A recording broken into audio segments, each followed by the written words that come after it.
What's going on? I did that. But we're here now and I'm gonna get it live. Fuck it, we're doing it live. Classic. I forget what that's from. Did Ron Burgundy said that? It was a real person that said.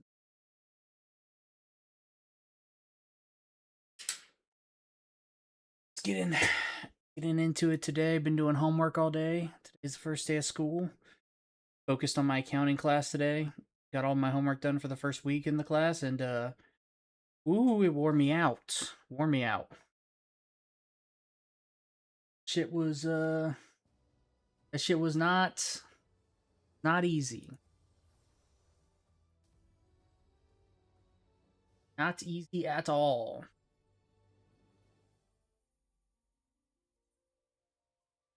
I need to paint this weapon too, so we can match my outfit a little bit more. I was experimenting with a couple of colors on it, and I really just didn't like any of the colors. So I got to figure out like what I want to do with sides that. Let's edit YouTube a little bit, and then we'll get into it. But though, school can suck it this semester. Today was just the first day. No, I'll tell you what, I'm already beat up. It's crazy how beat up you can get from just one day of school.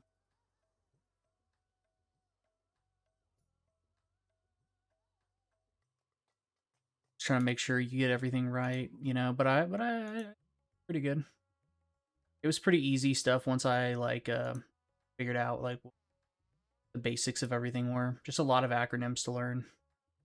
A lot of acronyms. Holy cow, the amount of acronyms. An unreasonable amount of acronyms. I say the word acronyms a lot. Can we get an acronym for the word acronym? Okay, let's go and turn up the volume. Get on into it. Now, what am I starting with today? Are we gonna start with dailies? Are we gonna start with beast tribes? Are we gonna start with farming? What are we gonna do? Let's see what's active. Let's see what's posted up on Party Finder.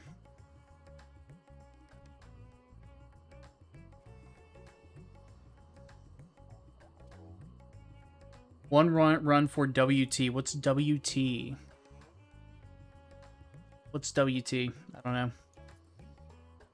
Duty completion, maybe? WT? World Tour? World Tour? Let's head over to Raphael, one of my favorite websites of all time. Raphael.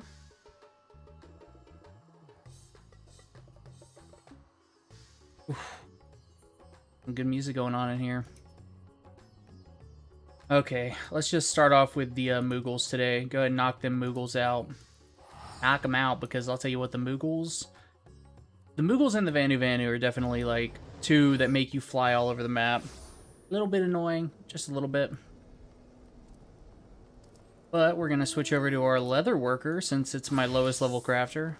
You don't get a lot of XP for doing these, but you get XP, so I might as well get it on my my lowest level crafter. You get a lot of XP for doing the modern ones, of course, but not the older one.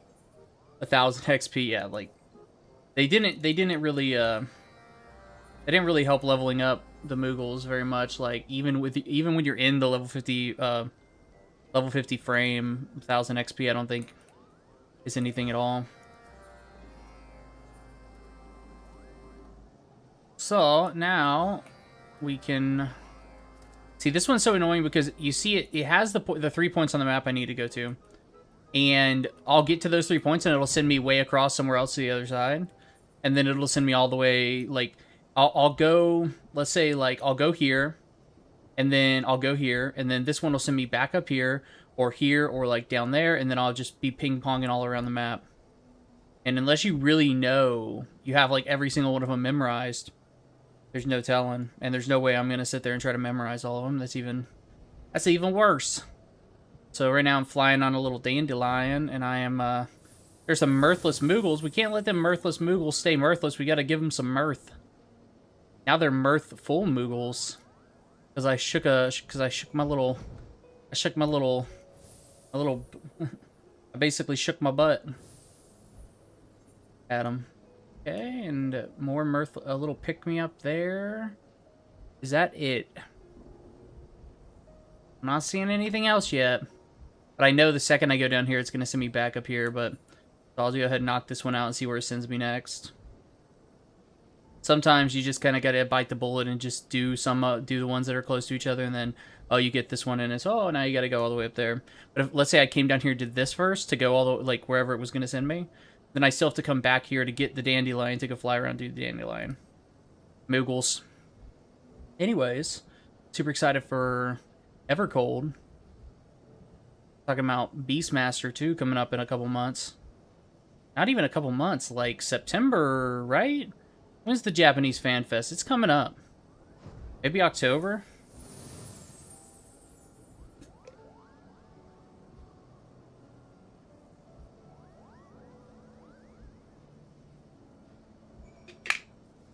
Let's see. Beastmaster release date. September 8th. Oh, wow, that's like 2 weeks away. That is coming up real soon.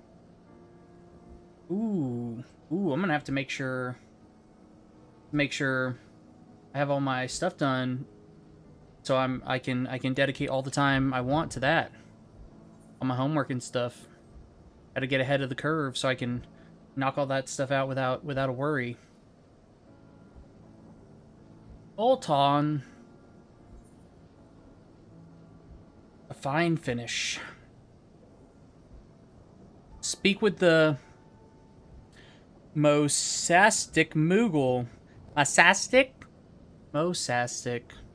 Mosasto. Mosasist Moogle. What does he want me to make? Doesn't matter. Switch into armor. I switch to armor. Go find armor craft and then just press my macro that makes all these things at max. And then done. It's 2 buttons and I still will not learn what the 2 buttons are on the actual screen.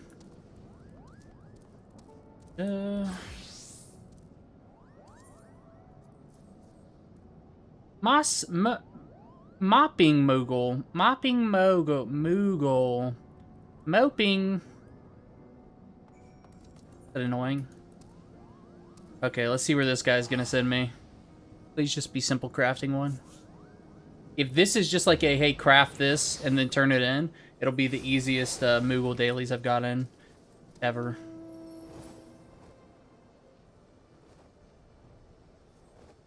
That's why I imagine it'll be like, hey, go do 10 other things. Go fly all the way across the map and talk to somebody. Come on, just craft it. Nope. Oh, yep. It's just a crafting. Armor craft. Now, hopefully I can just turn these into this guy right here. I think so, because this icon's still here. Anyways, moving on. Let's talk about something interesting. Beastmaster is coming out soon. I can't wait. When is the Japanese, or when is Japanese Fan Fest? Final Fantasy 14 Japan Fan Fest dates. November 1st. Saturday, October 31st, and Sunday, November 1st. Ooh. That's cool. That's cool. That's gonna be a lot of fun. Can't wait. I can't wait. Turn back into my leather worker. And there we go. Let's call it a day. Let's call it a day.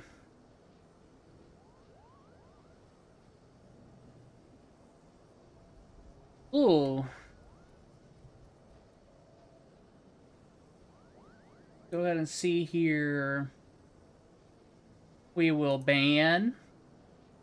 Goodbye. Goodbye, bot. Goodbye. Just lurking. Next time, me and my brother are gonna join up in force. Add me on Discord. Yeah, okay, bot. Goodbye.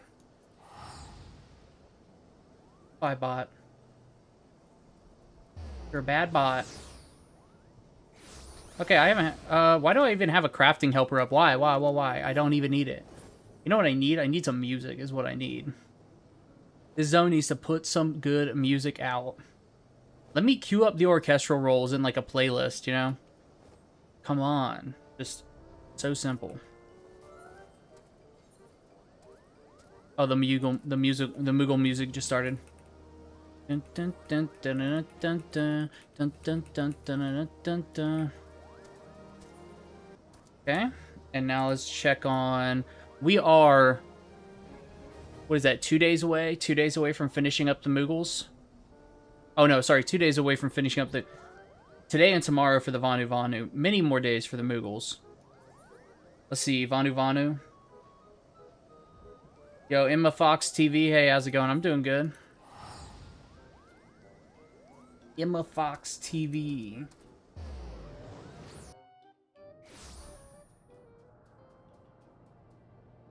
Dun, dun, dun, dun.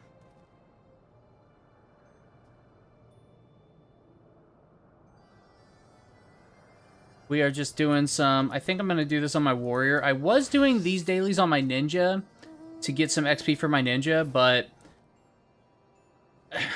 It proved... It's not too difficult, like I was doing it, but I just want it done faster, you know? The XP isn't worth the time commitment of, like, sitting there and fighting these things. Like, the newer expansion, Beast Tribes or Allied Societies absolutely is worth it for the XP. These, not so much. Not so much. I've been playing this game for, I mean, I don't know, anywhere from 5 to 10 years. Like, I really don't know, you know? I have, like, 2,000 hours in it over the course of a long time, you know? So I'm not, like, a super vet or anything. But I played a little bit. Okay, gather, right, so... Okay, that's where I need to go. No, I don't play horror games at all. Not even a little bit. Not even if somebody paid me to play a horror game. No, I'm just kidding. I mean, I've played horror games, like, here and there throughout the years. But, and the crazy thing is, I love horror game stories, like Resident Evil. I've watched many, many videos about, like, lore recaps and, you know, like deep dives into Resident Evil and Silent Hill. But won't play them. I'm a chicken. You know, I'd say the scariest games that I play are probably Souls-likes, and then those aren't really scary. Some of them are like kind of scary, maybe a little bit, but not really. You know, Control was like an action game that had a little bit of scary stuff. I'd say the scariest part about Control was the Alan Wake expansion. That expansion did have a little bit more horror than and even the Alan Wake games. I love Control. I love the Control universe, and I still haven't played Alan Wake. But I've watched in-depth videos about the stories and walkthrough and like guides and stuff. Because it's like the stories are always so good. Yeah, I got a couple friends that are super into horror games. I got one buddy who it's like the only games he plays are horror games. I got a couple friends that are like that, actually.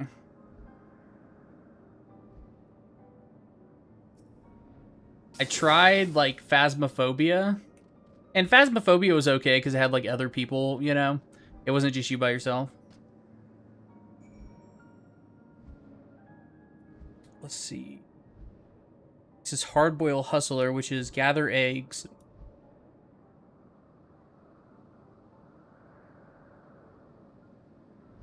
My, I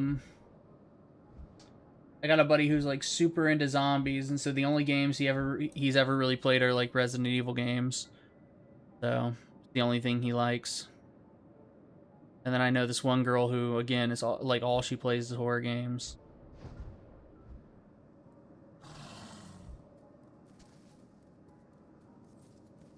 I'll watch that recap video, though. I'll watch the hell out of a recap video. Okay. Oh, look, it's an A rank. Did I just snipe the A rank for everybody? No, I would never do that. I would never do that. Okay, Emma Frost. Goodbye.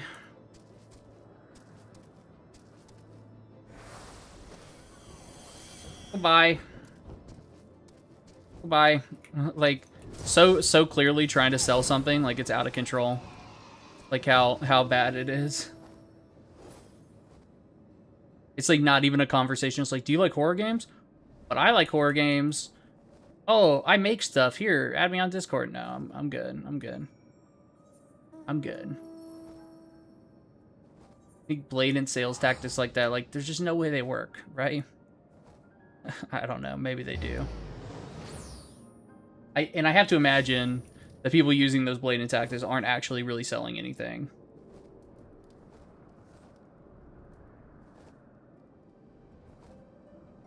Okay.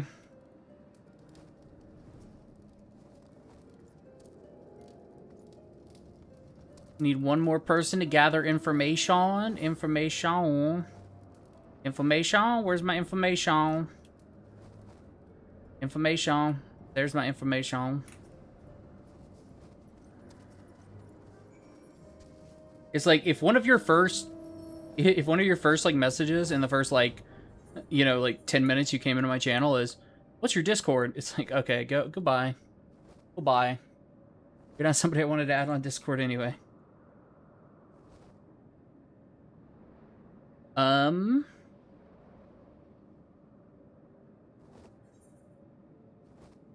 And then I'm gathering more information right here.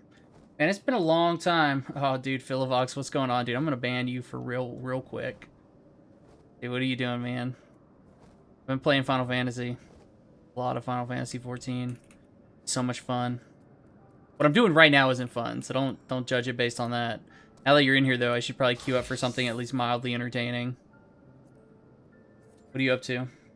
What's your little chat icon? This chat badge was unlocked by watching the Marathon Server Slam launch week. Yeah. Oh, you like the screenshots in the Discord? Yeah. I've been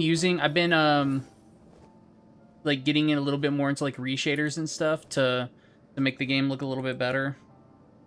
So like I still haven't decided which ones I like the most, but and I'm not using them all correctly, but like trying out like different shader. Like look at that one. That one's like green tinted as fuck. That's crazy green. This is the one I've been liking, but I've been trying out like different shaders off of reshade. Why isn't it? What am I? Different shaders off like reshader, like try to get like a better looking game, and it really works. Like it's crazy. I mean, the game already looks good for an MMO, you know. Like it's not gonna fucking beat out anything else. Are you playing a lot of Marathon? What are you playing? Look at me, my little summoner. Oh, I don't have pants on for some reason. I don't have pants on. Funny. Where are my fucking pants?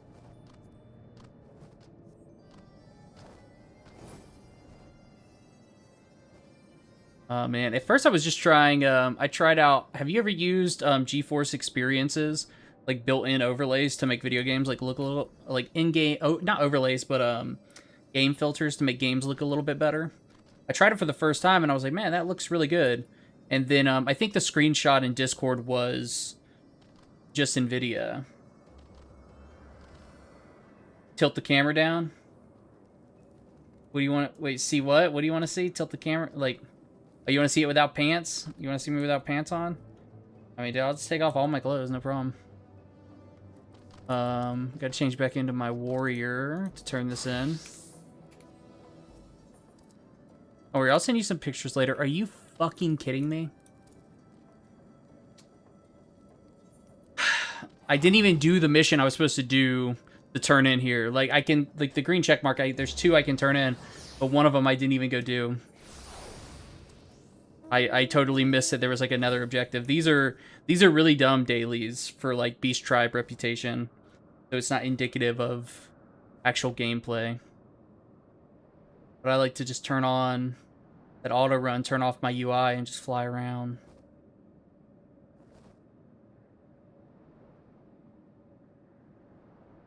What are you up to lately, Andy Philvox? I'm up to... I just started school again today. Like the new semester just started. It's also my last semester of my GI Bill, so I finally burned out my whole GI Bill. Finally did it. Finally did it.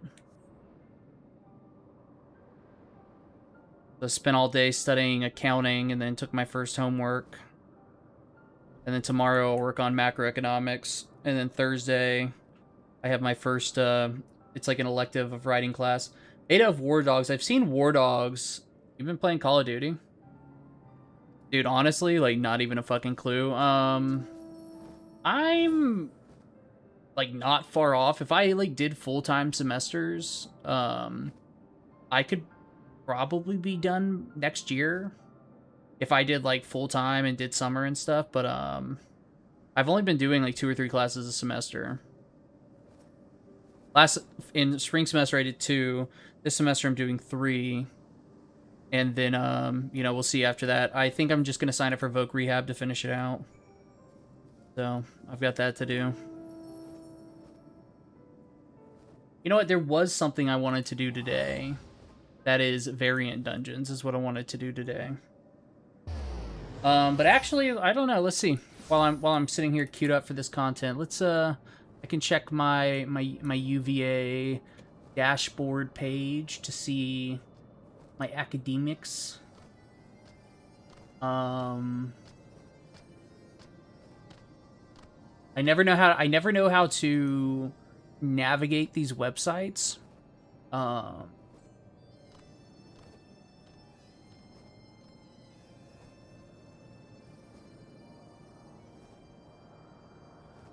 So the website says that I'm 70% done before this semester started.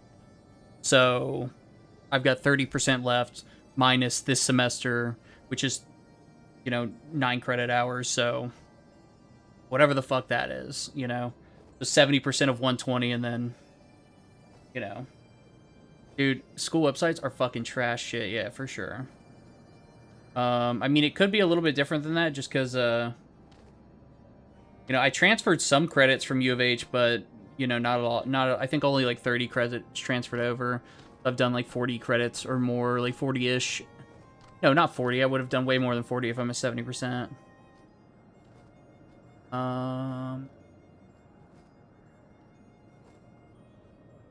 just trying to see like a number, like here's how many credits you still need.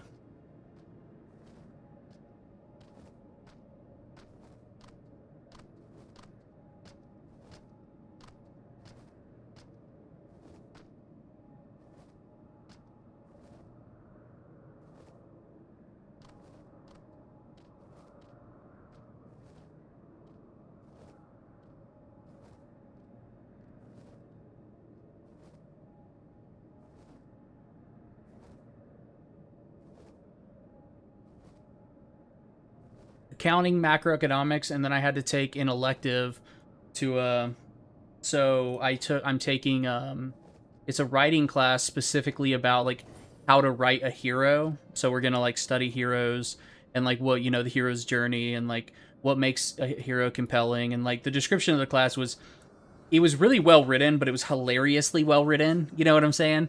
Like it was like the teacher is very clearly like a creative writer, you know? And so the description of the class was like, the heroes of stories are like how we ground ourselves through, like, you know, it's just all, it was well written, but it was just, you know, it was just funny because it was so flowery. But, so I get to take at least one fun class this semester. But, there was also a painting class I could have taken, so I really, really thought about taking the painting class. But I love, like, heroes and stories, so... macroeconomics, though, is going to be pretty easy. My professor is one I've had before, and he's like, I had him for microeconomics, and he's like, not hard at all. And then, yeah, and then the writing class. The writing class will probably honestly be the most work for me. I mean, the accounting homework and stuff was like just spreadsheets. So it was like, here are all the like the accounting stuff today, like the work we like, you know, I had a week to do it, so I knocked it out in a couple hours today. But it was just spreadsheets and data. It was like, here, you know, the first transaction is, you know, the business owner puts in money. The second one is he buys office supplies, and you had to like balance the accounting equations, or the accounting equation, the one accounting equation. So pretty easy. You know, I'm not like intimately familiar with accounting stuff, but I've done enough financial stuff at this point and like business management stuff that it shouldn't be too hard. We'll see though. I will say I was so happy the homework today was like, yeah, the writing class is gonna be super fun. I was so happy the homework was the spreadsheets as opposed to what I was scared of it being, which was the acronyms, because holy fucking shit. The acronyms. So many acronyms. I mean, Jesus Christ. I mean, Stephanie's an accountant, right? I mean, I mean, she didn't want to be, but she is. By trade. And just the acronyms. Like, it's out of fucking control how many acronyms there were. Yeah. CPA, and then there were like 2 other main, like if you're not a CPA, here are all the other certificates you can have to be taken seriously, and they're all acronyms. And then, you know, the SEC has the financial people that make the GAAP, and then there's the international ISFA, and I was just like, fucking Christ. I mean, there could have easily been 20 acronyms in the first chapter of this book. Yeah. I mean, same thing as the Army. I mean, not as bad as the Army, obviously, but, you know, same general thing. I'm playing on a summoner right now, and I don't even have my summon out.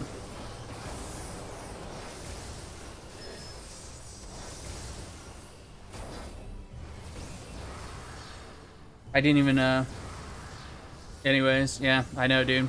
That's, like, one of the things on the summoner is, like, for some reason your summon... Oh, there are two summoners in here.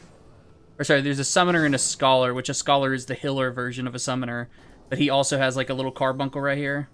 And then I have a little carbuncle following me somewhere. Where's my carbuncle? There's my carbuncle.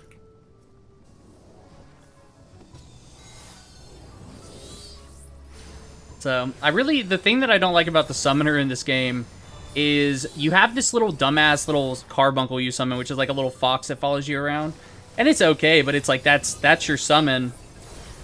And then you summon these other things, like, you summon, like I summon Ifrit, Titan, and Garuda, but it's really just using an ability.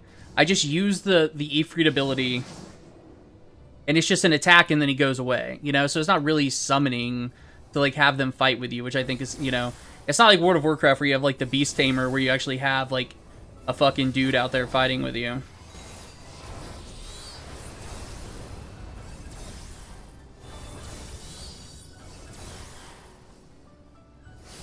So, the class fantasy just, isn't there for me on the summoner.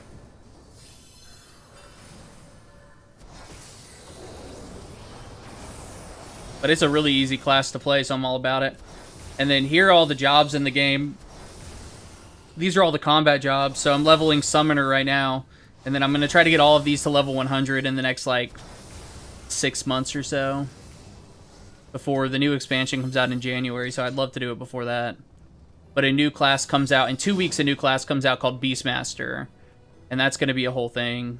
It's going to be its whole, like... Beastmaster is going to have 50 different creatures that you can tame, and it's going to be a whole thing. And it has its own dungeon. So, like, there's a dungeon that's only for Beastmaster, and it's solo, and there's a leaderboard, so I'm looking forward to getting in there and, like, you know, seeing how good it is.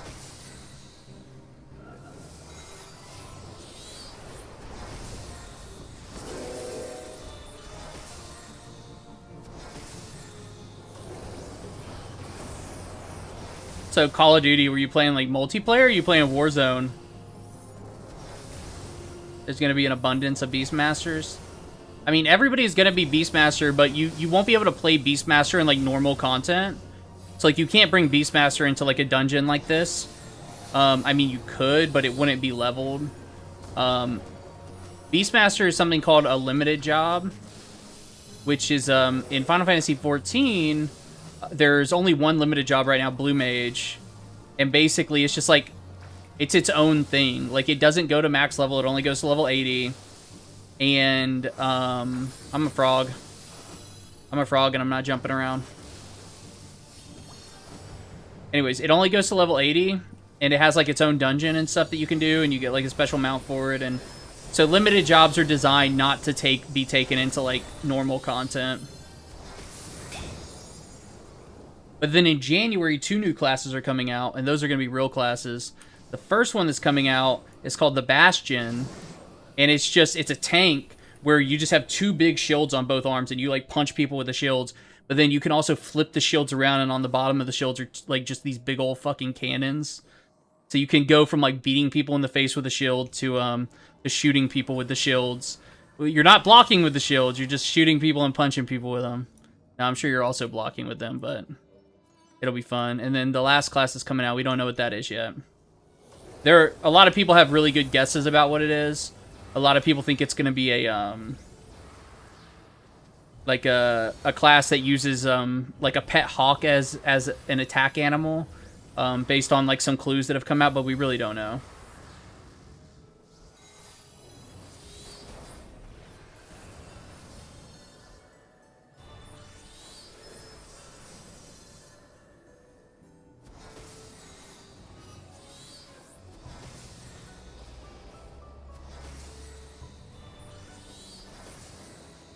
I'll say the music in here is really mellow. Normally the music's a lot more intense in battle. This music, though, is, like, chill and mellow. I don't like it. I need some more, like, action music.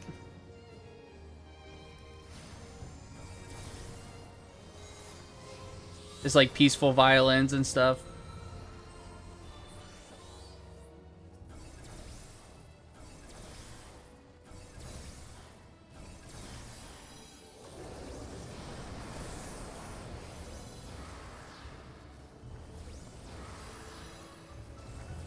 Okay, I just got a warning that my class session's expiring. I thought I was already... Oh, because I went and looked at how much more I had for school. I need to figure out exactly, like, how many more I have for school and actually plan out, like, when I'm going to graduate and stuff. You know, that's what I like about the GI Bill is, you know, you can get paid to go to school, so it's kind of nice. But I'm looking forward to getting back out there for sure.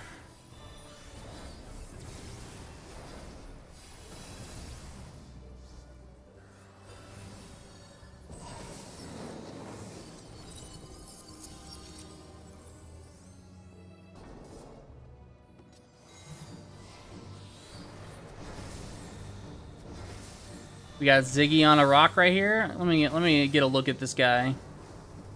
Little Ziggy on a rock. He's cute. I think those things are called Spriggans, the little black thing on top. Ooh, I don't know what this mechanic is. Oh, there we go. Figured it out.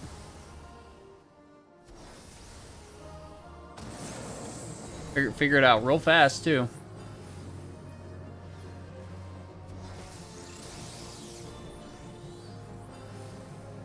I'm gonna guess I need to take this to the rock. Okay, now that rock's exploding. I mean, I took a total guess there, but I'm pretty sure that's what you're supposed to do. Oh, no, maybe... Well, he didn't take it to a rock.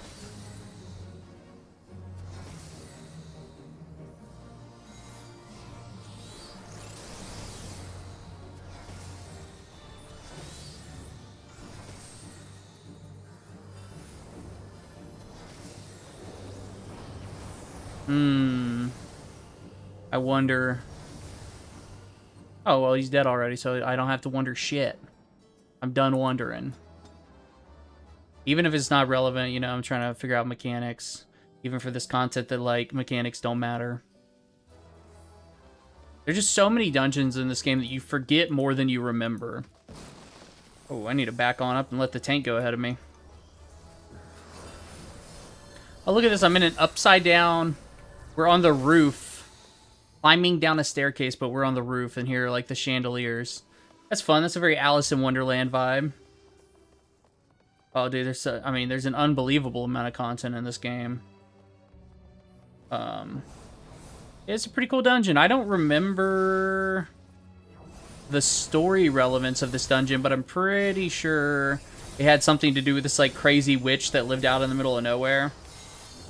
She wasn't a bad person, but she was, like, one of the main characters, like, instructors. But I can't be sure about that.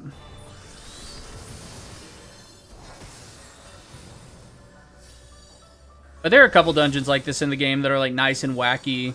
Like, have, like, those Alice in Wonderland, like, you know, vibes. Right now, I'm kind of dressed. This outfit right here was just, like, one of the outfits I picked up for this class. And it's like a military summoner, or it's a military, like, caster. And normally I glam over my outfits right away, but I decided to keep this one for a little bit. I kind of like it. I kind of like the military mage look it's got going on.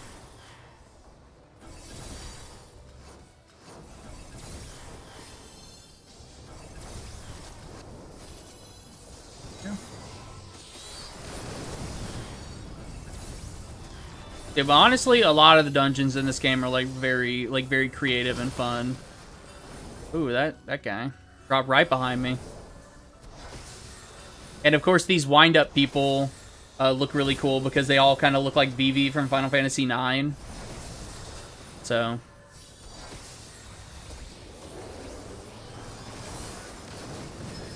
I probably just busted a big cooldown for no reason, but.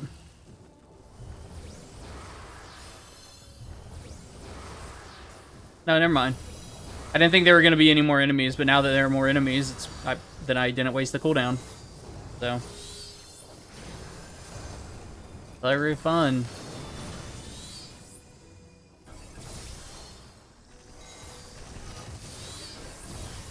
I got a Discord message. Oh, that's nothing. Okay. Sometimes when I'm streaming, I'll get a Discord message. It's like, hey, come do this awesome piece of content with us that can give you this great reward, and I'll miss it, and then I'll miss my chance to go do that piece of content. Some of the content in this game is so fucking hard. Oh, look at this fight. Yeah, this fight's very, like... Even the music's, like, very, like, Madhouse. You know, you got these little dolls floating around everywhere.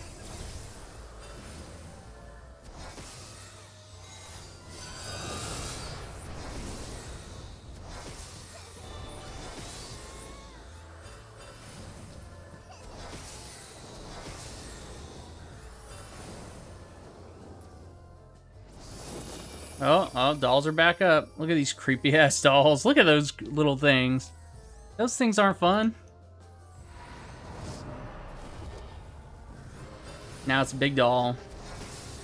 I do remember this fight, even though I don't remember anything in this dungeon. I do remember this creepy-ass doll fight.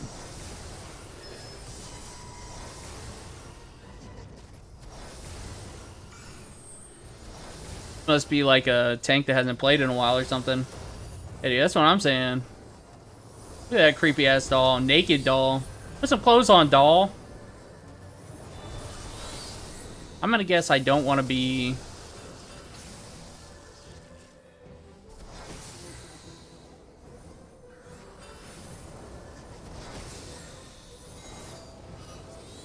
Dollhouse is this move. Yeah, the COD beta was fun. It actually feels good. Might be because it's the first one that's dropping for PS4, Xbox One. You mean PS5, Xbox One? Oh shit, I'm inside a doll right now.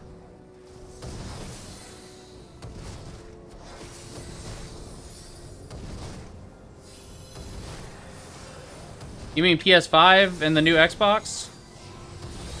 Or is it actually dropping for PS... No, no.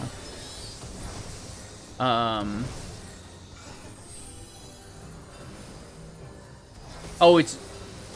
Oh, dropping support for... Okay, gotcha. That makes sense.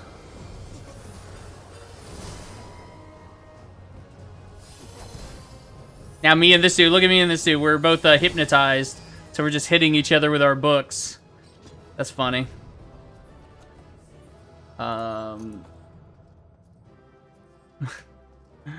Dude, that other dude left right away so fast. Okay. Well, that's good. Is it, so you were playing COD, I haven't been keeping up with COD, so I don't know. You're playing the COD beta, so the single player is what you're talking about? Or the multiplayer, or both? And I assume Warzone gets an update with this COD too? I mean, that was one of the things about the CODs that, like, Warzone was taking such a massive, precedence there for a while, but I haven't played COD since, I mean, jeez. One single player can't play in a multiplayer? Okay. So, that's fun. Oh, wrong class. That's fun. Well, I'm glad it felt good. I mean, dude, I used to love COD single player campaigns, and I used to love COD multiplayer too, but I just can't keep up anymore. I just can't even pretend to try to keep up, you know? Like, 10 years ago, I could pretend to try to keep up, you know, and I could pretend to try to be good, but not anymore. Oh, this zone's got a really funny zone music. You'll hear this lady just scream, Lahi!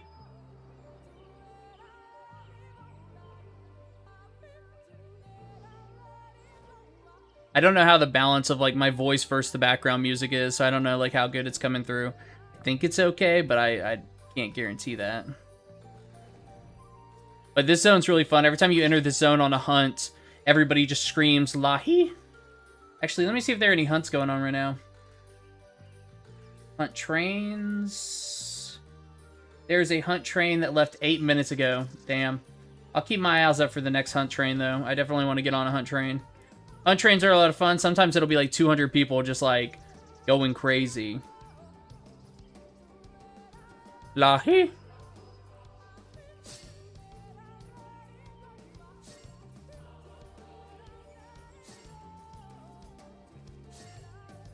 So I'm just queued up for another dungeon or a trial while going around and doing some Beast Tribe dailies.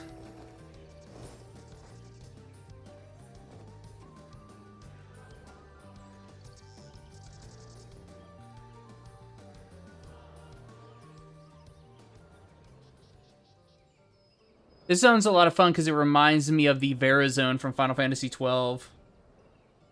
I mean, yeah, dude, Warzone was fun for a long time, but you know, it's still got plenty of players. I mean, battle royales are still insanely popular. You know what blows my mind is, like, sometimes I'll go check on like PUBG's numbers, and PUBG will still be doing like 700,000 concurrent players a day, and they like do not drop. Like, there haven't been periods since, like, 2018 where they've been like, oh, we lost all of our players. It's fucking wild how many people... And that's just on Steam. I think it's wild how well that game still does. Let's see, their 24-hour peak right now was 717,000 players. Fucking wild.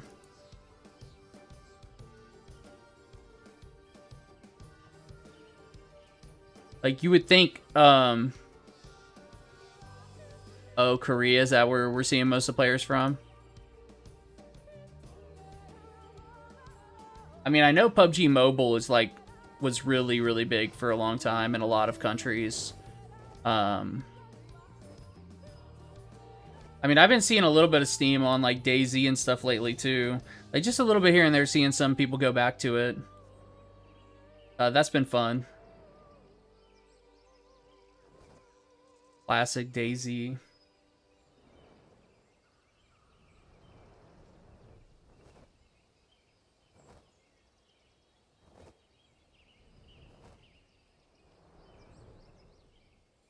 I got it. You're about to hear that Lahi kick off again once I get back out and over here.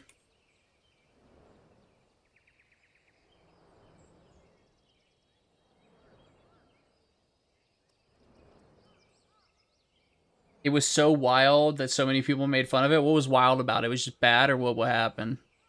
Because I've really tuned myself out of a lot of video game communities. As a matter of fact, I'm about to take a big step back from some Final Fantasy XIV communities I'm in, because they're just so much drama. Like, can I just play the game and like find people to play the game with and not have to like defend, like earlier today, somebody was asking like why people don't like a certain character, and then one of the admins of this huge group was like, "Oh, it's because they're transphobic," and I was like, "No, like, what do you fucking like? No, are you like what? It's because it's a bad fucking character. Like, what?"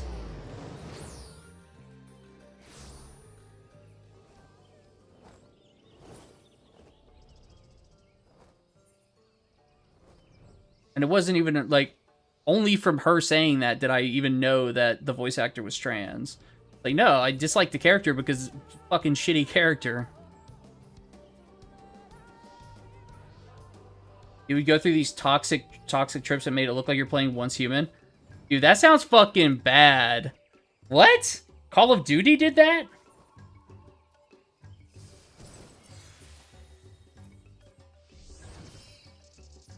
Yeah. Dude, it's like... Oof. I mean, I can't say much about, like, Chronically Online. I play video games a lot, but, like, social media is just, like, a different fucking beast. Like, you know, I only recently started, like, getting into Final Fantasy 14 groups and stuff. Like, trying to, like, find people to play with and stuff. And then very quickly, you just find yourself sucked into shit like that. It's just like, shut the fuck up. Oh, they lost in sales to Battlefield? That's bad. You know what? Maybe I heard about something about that. Maybe that was something that was kind of on my radar.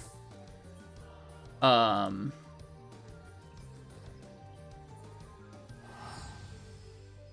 might be something I heard.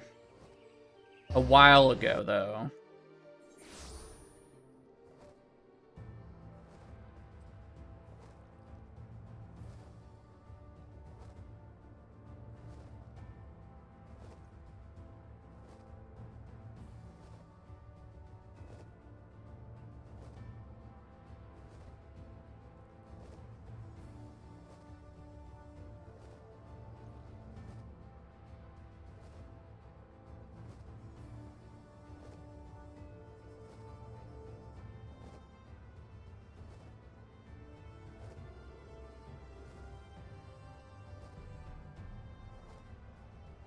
Okay.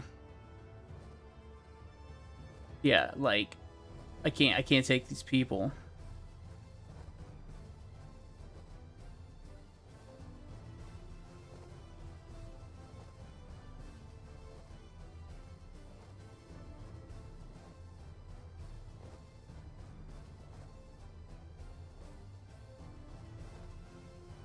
Okay.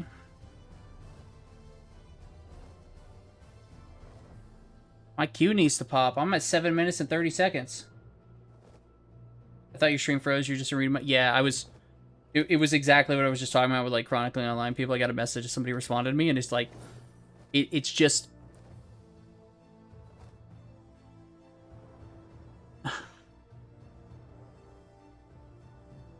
the amount of brain power it would take to respond to, like, the level of mental gymnastics these people are capable of is just not worth my fucking short time on Earth.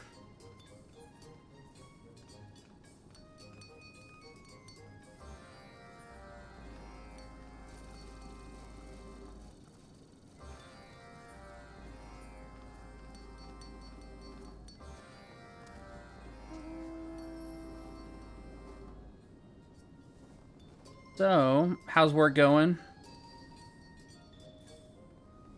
Any progress you're making on your coffee shop? Back into my next trial. Give me Ifrit. Give me Ifrit or something simple. Come on. Or Moogle. Okay. Ravana. Pretty easy still.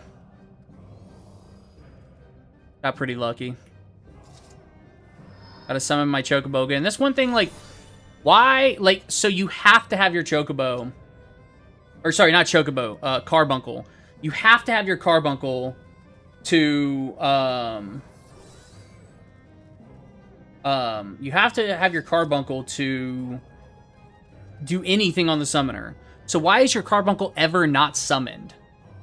You know, I don't know. And then every time you load into a dungeon, it desummons.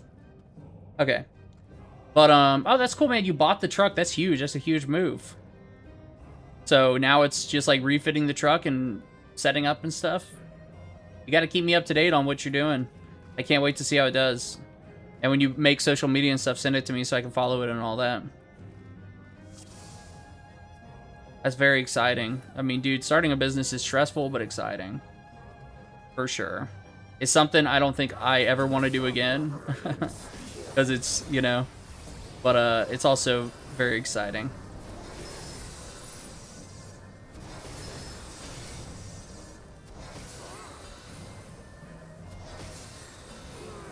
A fabricator? Like, so, just like, so you're saying, like, I assume by fabricator you mean just like you're going to get, everything's in there is going to be custom. You're not just going to, like, buy some stuff and put it in there. It's going to be, like, custom fitted. I mean, that makes sense for a fucking food truck, but... Okay. You say fabricator, and I instantly think of, like, Star Trek, you know? I don't know what this move is. He's holding out his swords and stuff. I'm like, I might get hit by something pretty soon. I don't know.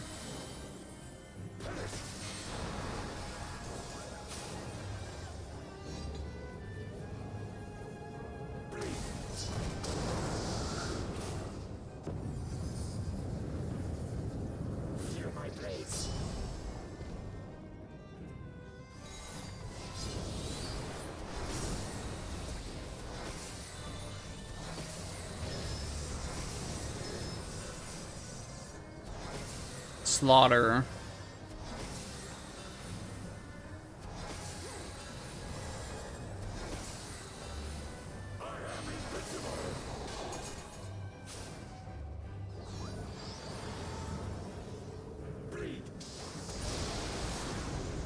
Yeah. And, you know, fabricator, it sounds like, I mean, there were fabricators on Star Trek, you know. That was like one of the whole things with their economy was based on I think it was Star Trek, right? Where they don't have money anymore because, like, I guess synthesizers or fabricators can make everything for them. So, or maybe that's just Orville. I did recently watch Orville again, but I didn't get all the way through. Every single time I get into it, I can only get so far into it before I just kind of get bored.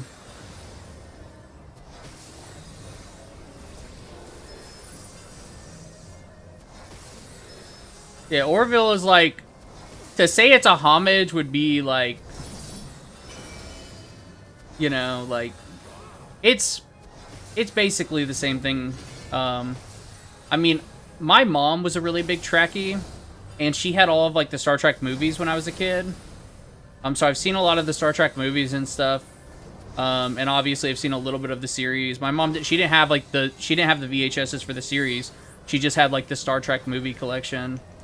So I watched Wrath of Khan like 17 million times as a kid, but didn't watch the TV show too much.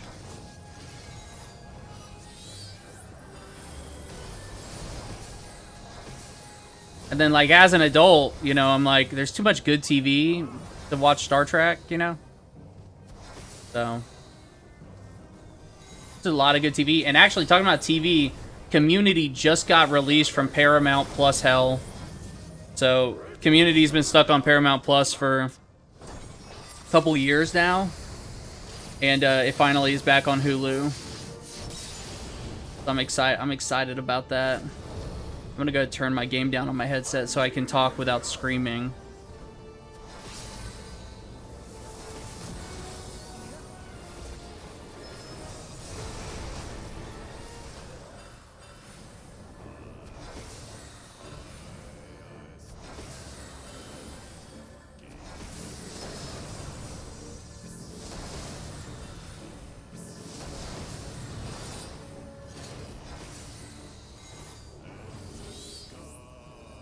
It won't fail after this Warner Brother merger.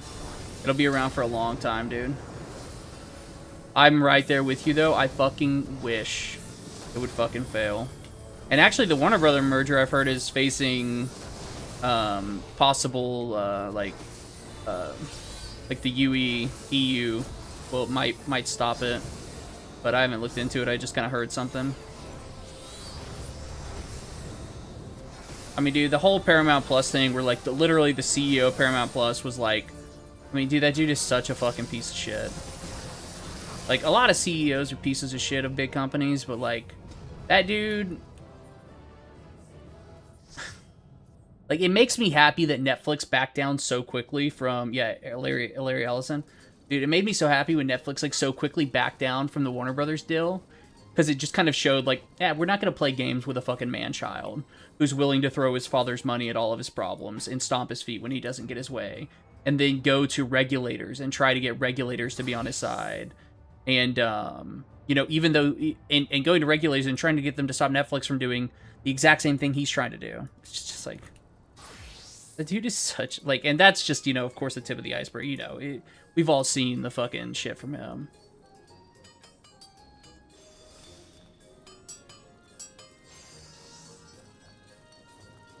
You want OpenAI to really hurt, so Oracle really hurts? I don't know what Oracle is. And does that have anything to do with Paramount Plus, or is that a different, just like you don't like Sam Altman or whatever his name is? Oh, he owns Oracle. And Oracle piggybacks off of ChatGPT? Oracle, Larry Ellison? I mean... Oh, you're talking about the older guy. I'm talking about the kid. David Ellison. That's the one that I fucking hate. Is he not the CEO of Paramount?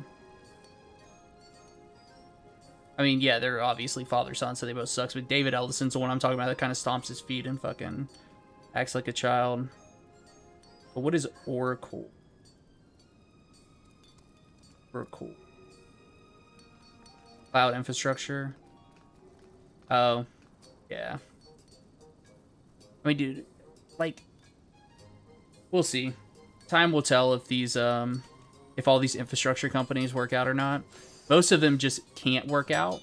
Like, they just can't. There's too many. I mean, why would anybody use Oracle instead of just using Amazon AWS? You know, like, obviously Amazon is also a large corporation. You know, and it's like, they suck in their own way, you know, but, I'll take Jeff Bezos over fucking David Ellison every day of the week. I guess Larry Ellison.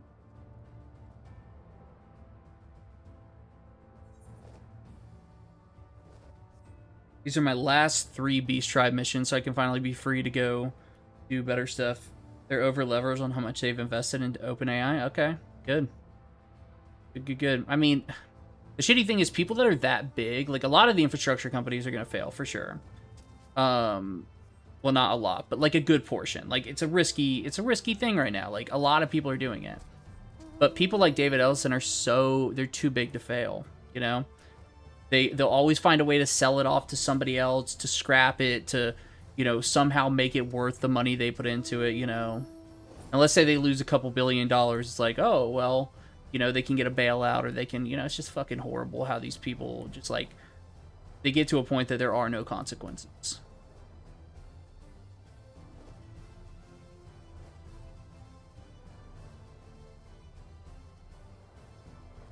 You know?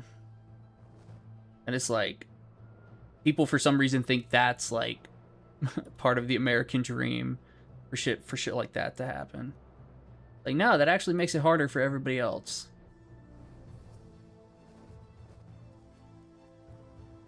I don't think people like him would ever get nervous just because of what I just said.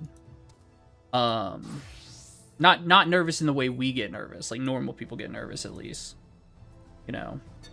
Their nerves are measured by when am I going to cut everything and sell it and scrap it, you know, and still probably make a profit.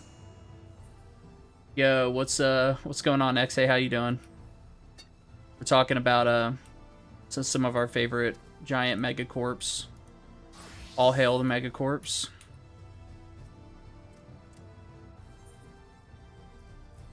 That's talking about like megacorps, like fucking going back and like watching old movies like RoboCop and shit, where like corporations own the cops and stuff. I'm like, it's crazy how long this shit's been going on, you know. I mean, I know the 80s wasn't that long ago, but you know, or like 1958 or 1984. Is that the book? Like just reading books like that. It's like this shit's been on the wall for a long time. Of just like the type of society we live in. Yeah, I mean, yeah, a lot of cyberpunk stories are like talking about cyberpunk stories. Cyberpunk 2077, fucking great. I had one of my brothers mention that there's a new expansion coming out for The Witcher, which I thought maybe he just meant before The Witcher 4 comes out, he wants to beat Cyberpunk. And he was telling me, my brother was telling me that he was my brother Nate was telling me that he is going to beat the Cyberpunk story and then play the DLC. And I don't quite know how to tell him it's not like that. So I don't know how to explain it to him. Oh, there's an actual new DLC for Witcher 3? That is fucking wild. What? That's wild. Like, where'd that shit come from? I haven't even heard about it, except for what my brother told me in a text. And I just assumed he was wrong.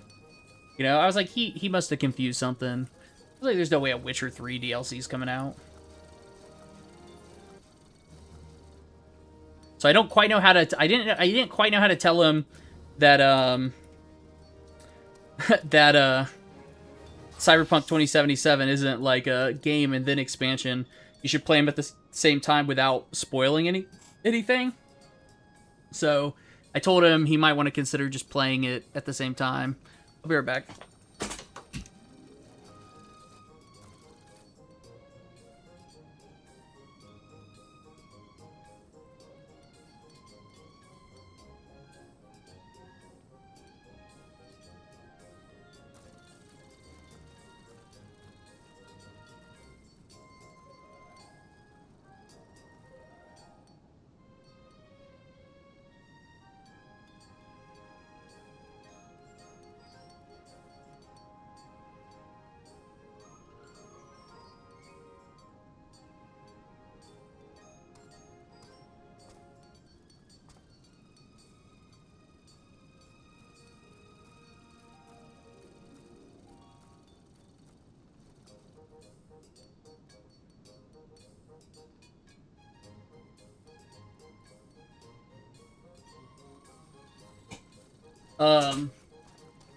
There's a Witcher game.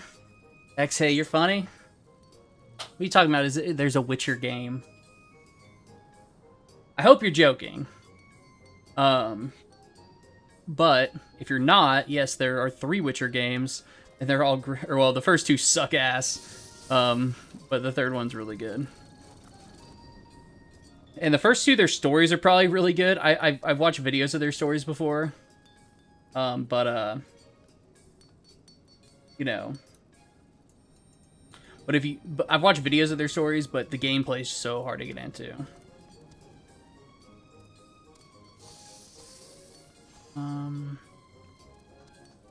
I can go do this. Wow. So yeah, for my brother with Cyberpunk, I was trying to like, because what I didn't like, obviously there's no harm in him beating the game and then doing the DLC. You know, because it'll just kick you back to like before the ending. But at the same time, I also don't want him to go through the entire game, play the entire game, and then get burned out and not want to do the DLC and not realize how fucking incredible the DLC is. You know, because the base game's good, but the DLC is fucking incredible.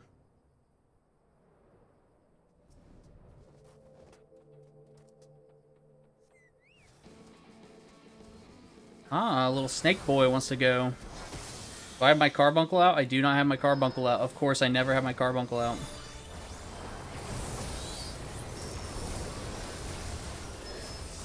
I just popped a lot of cooldowns on this dude. This base enemy that I just popped a lot of cooldowns on, he's still not dead. That's not a good sign for me.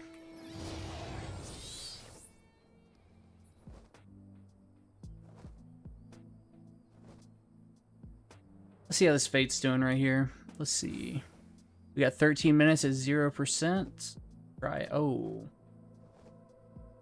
If I can just aggro the boss without aggroing all the little guys, I should be good.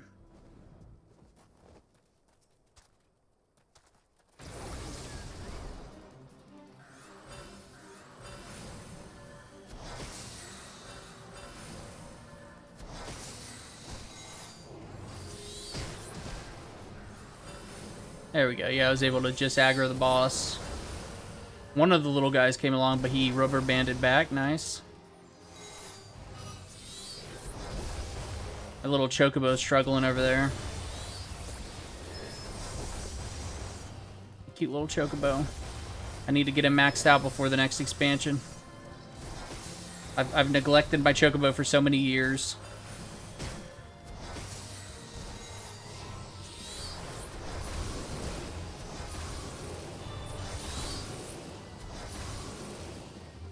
I need to make sure I don't run like any further away from the Fate. I think if I bring him like another foot, he'll rubber band. Try to drag him a little bit more in.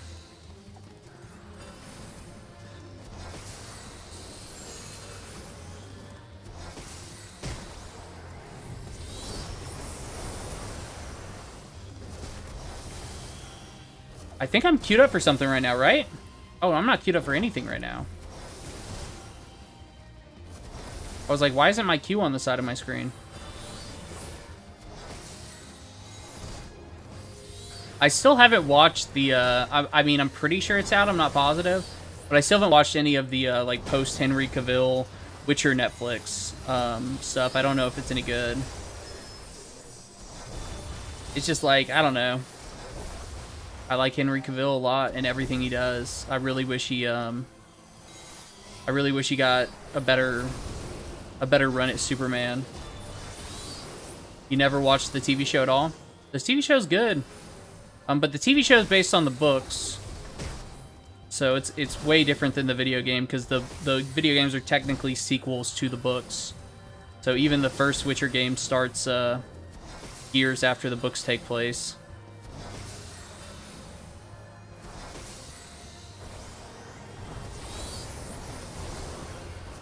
Ooh. Okay, there we go. We're done. We're done. We're done. It was really good, though. Henry Cavill's awesome. Henry Cavill? Cavill?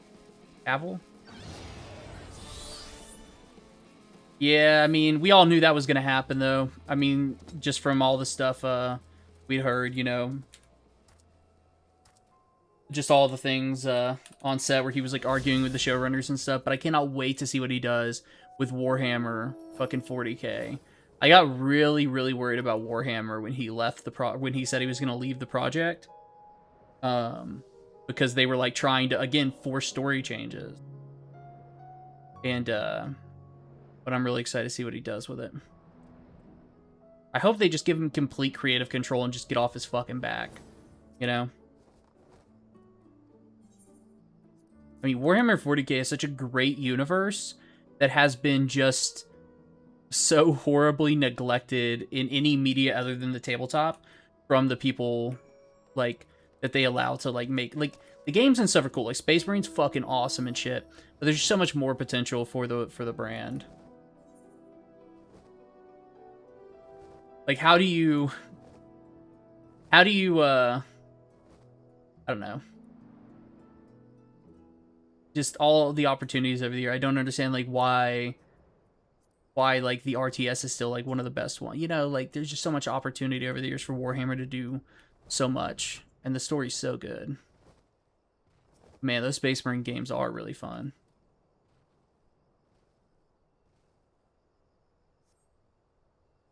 I haven't gone back to them since they came out. I played a lot when they first came out, but I've heard like they're way better now. They've added new missions and all sorts of stuff. Let's see what's going on here. So we're like hunting down some big monster out here. And this dude is like a hunter? Bounty hunter? Or maybe just a hunter. We're hunting something down. I think it's a little bit more sentient than like a wild monster. Do I not have pants on again? No, I have pants on. Okay. I mean, I never read the book, so I don't give a shit about the story, this show deviating from the books. But so that is kind of like a person. So he's like a bounty hunter, and if we help him take this dude down, we'll get half the bounty.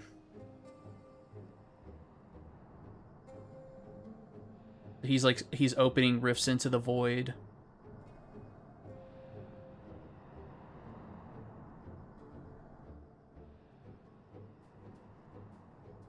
like, but the problem is when showrunners like deviate from the books, it generally just gets bad, right? Like, if you want to tell a good story, tell a good story. But if you deviate the books just for the sake of deviating from the books because you think you have something like I don't know, like you just want to change something for the sake of changing something, it just doesn't make any fucking sense. Like, let's not even talk about what they did to the Dark Tower movie. And they had every right to deviate from the books because of how the book ends, with it just being a cycle, but holy shit. You know?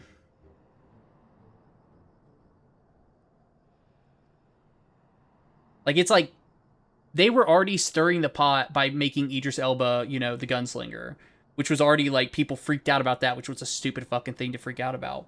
And it's like, they could have just proven everybody wrong by making fucking an incredible movie series. Bad part's when they deviate because they ran out of source material, then turn out the writers suck. Oh, Game of Thrones. Oh, yeah. Yep. And now George R. R. Martin still, he'll never fucking finish it. I mean, after the show came out, everybody was like, okay, the real story will come out and it'll be better. And in the back of my head, I was always like, I don't think so. I think he made his money, you know? It's like, what's the point of putting out a book that's never going to live up to people's expectations? You know? Because he told the showrunners who won the Game of Thrones, you know? And people didn't like it. You know, and so why would he release it? You know, he can just let everybody's imaginations, you know. I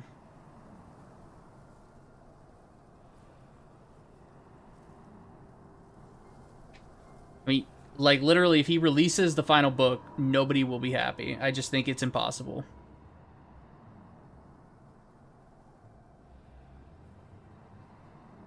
But he still should release it.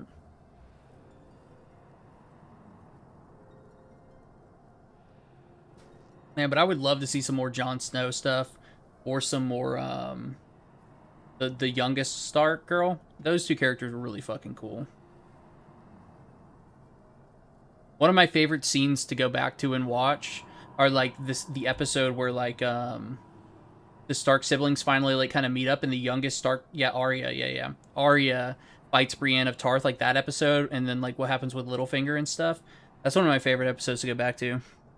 It's kind of like a, you know, because Littlefinger fucking sucked from the first season when he killed our boy Sean Bean, and or you know helped do it. And so to kind of see like the kids come full circle and kind of like get out of the clutches of this person, it was really, I mean, it's so good, so fucking good. It's just how Arya knocked it out and stuff, so good.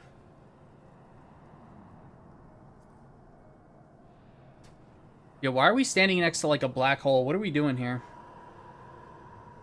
Please help me. If a voice from a black hole is screaming help me, I'm just, goodbye.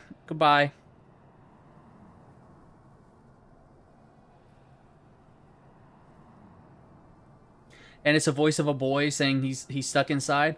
I guess you're staying stuck inside, you evil clown. So personally, I didn't mind season 8. I saw season 8 and I was like, I didn't have a problem with it. It felt rushed for sure. But I thought, you know, whatever. I didn't mind how they ended it, even though like I didn't love it, but I also wasn't like as big a fan. I think a lot of people who'd spent years and years and years waiting for the conclusion of Game of Thrones, it was different for me because I came in on the back end and just watched the show when it was done. You know, or maybe not when it was done, but maybe I watched like, but I didn't start watching it till like at least season 6 or 7 or something, you know, or maybe even season 8. I can't remember. So for me, it was way different. Like people who were there like day one or like early seasons and like really put in the work. Yo, why are you helping this creepy ass black hole boy? That is an evil monster right there. That is not a little boy. That is an evil monster. Kill it. Shoot it, kill it, blow it up. What are we doing? Have we learned nothing in all of our adventures? Emaciated child? That's a spider monster is what that is. There was a child inside? Mm-mm. Why was there a child inside an evil infinite hole? You know? Because that child needed to be inside that evil infinite hole.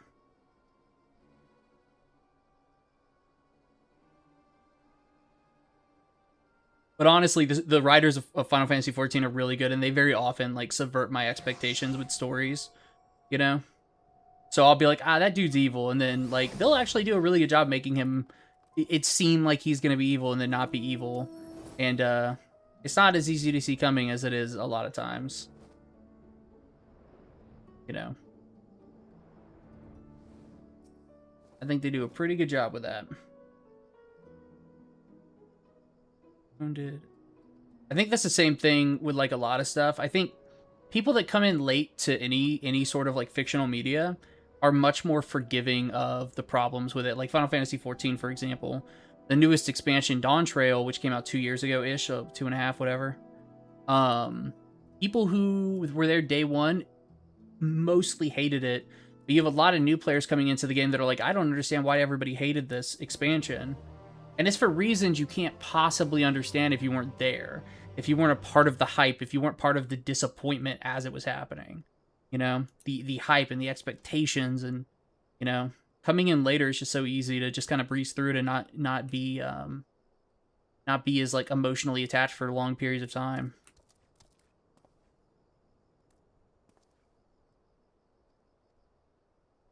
Oh, this dude's saying he seems like a good lad. Yeah, right. Yeah, right. That dude's a fucking little snake monster. Let's throw ourselves into a leveling roulette. Dude, I fucking hate PvP roulette, but it's something you gotta do to get that XP every day. Oh. Let's go find the little demon kid. Where's the demon kid at? I could also just, sometimes I like to just RP walk around. Turn off my UI, just RP walk up to this little kid, punch him in the face. Do I even have the slash punch emote? Let's find out. I don't have the slash punch emote.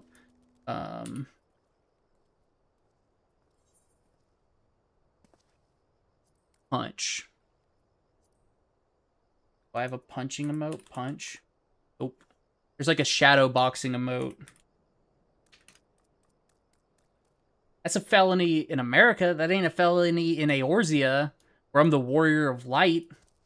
There ain't no fucking felony for me. What are they gonna do? Actually, this isn't even Eorzea. This is an alternate dimension that was gonna be wiped out, and you're the only reason everybody in the world wasn't wiped out. So, what are they gonna do? I could just teleport back to my world, and nobody else in the entire universe of this game can teleport between worlds.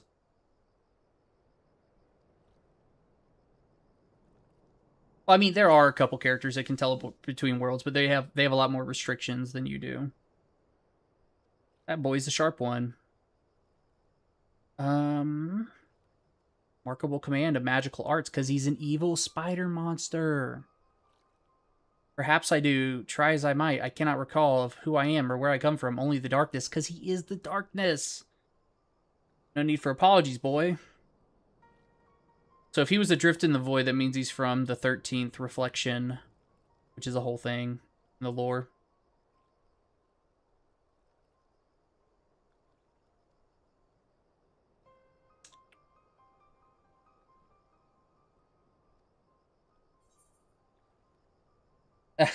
So right here, they're talking about traveling between different worlds.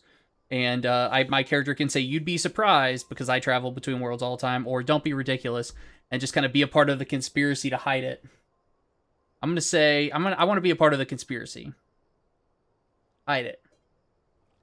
Keep him in the dark.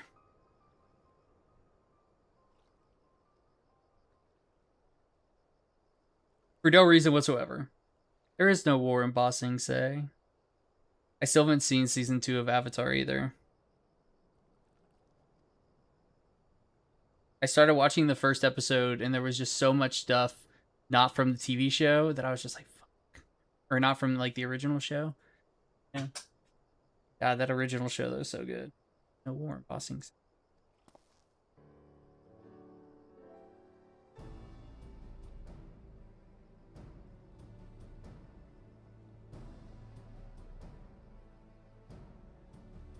This dude said, one possibility is that you're an orphan with nobody in the whole world. This seems likely. Oh, okay. If you're skilled at magic, someone probably trained you. Who's your master? They're probably worried sick about you. Yet his master is the creepy dude we're chasing. Or he's the creepy dude we're chasing. He's just being sneaky. He's being super sneaky. Like a little cat. Or like a little sneaky like a fox. Wait, what show am I trying to think of?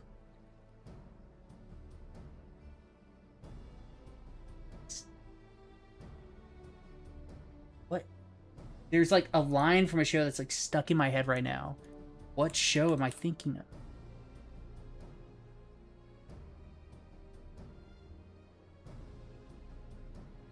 I want to say it's something from Bob's Burgers. Sneaky like a coyote. That's it. And it is from Bob's Burgers. I just can't remember which character said it.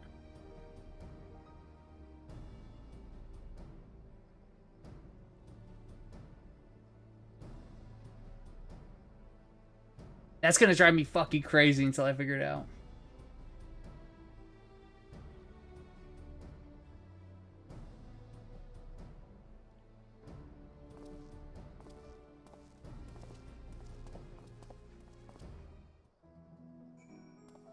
Are there any games out there where like you can actually be a part of a conspiracy and like choose to like tell people about it or choose not to? And like if you tell people, like the world just goes fucking crazy. Ooh, the savvy merchant's gonna help us. Rumors of a missing boy. Funny you asked. It's a long shot, I reckon, but I overheard something the other day that might be of use. He's like one of those dudes on CSI that's like loading boxes and stuff and is like, well, I don't know if this will help, but... And then tells the investigators exactly what they need to know. Stopped over at Journey's Head. Ailing mage. He was separated from his child in battle.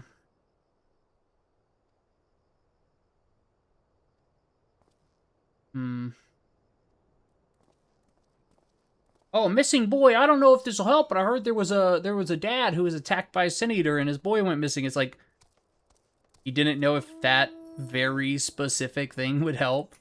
Okay. Okay. I haven't heard nothing about a missing boy, but I did hear about a dad who lost his boy. Okay.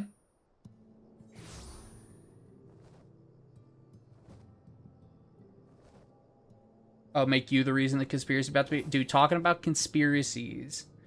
Control. I know you had to play Control, right? Or I'm gonna lose my mind.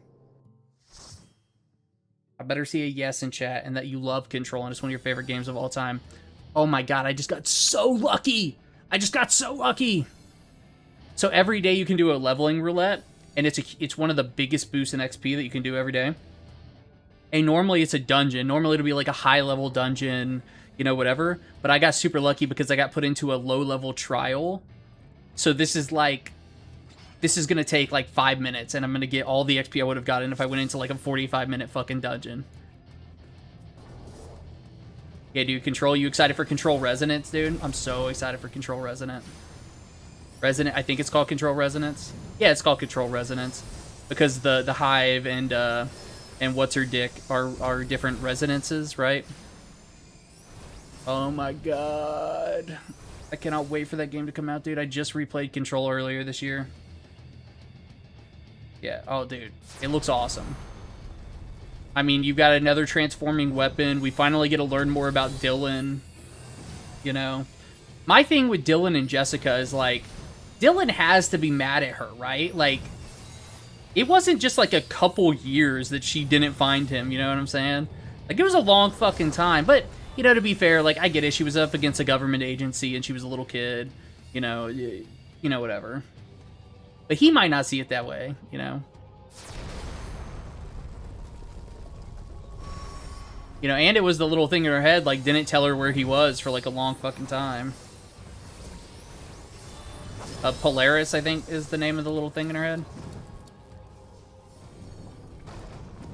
God, that story's so good.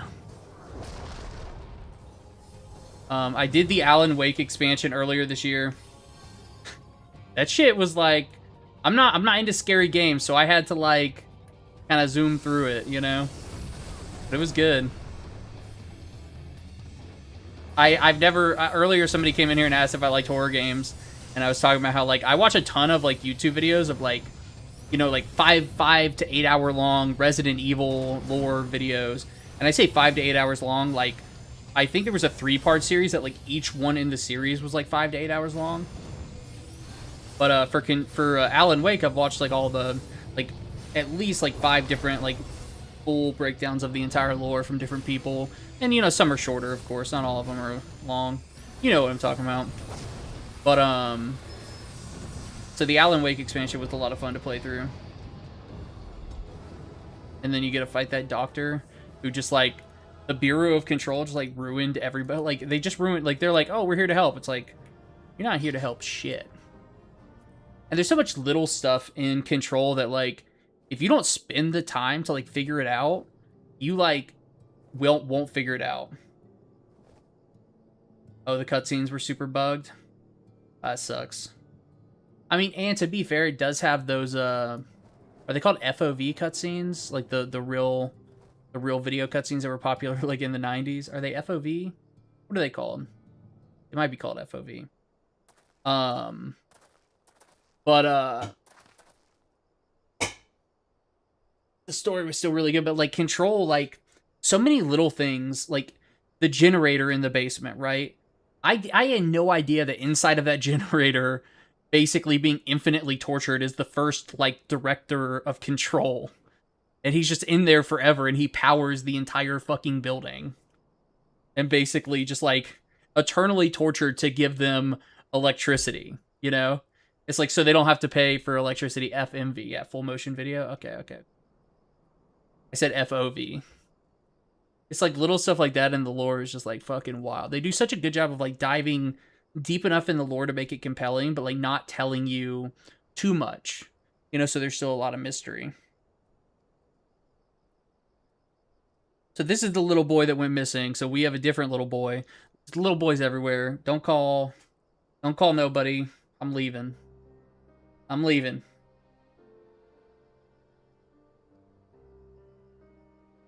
Yo, we know it wasn't your father because you're a spider demon.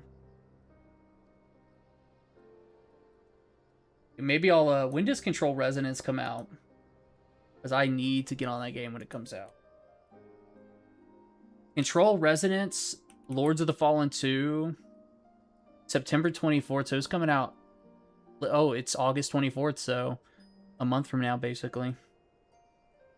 Resonant, not resonance. Resonant. Resonant. Resonant. Anyway, it's gonna be fucking awesome.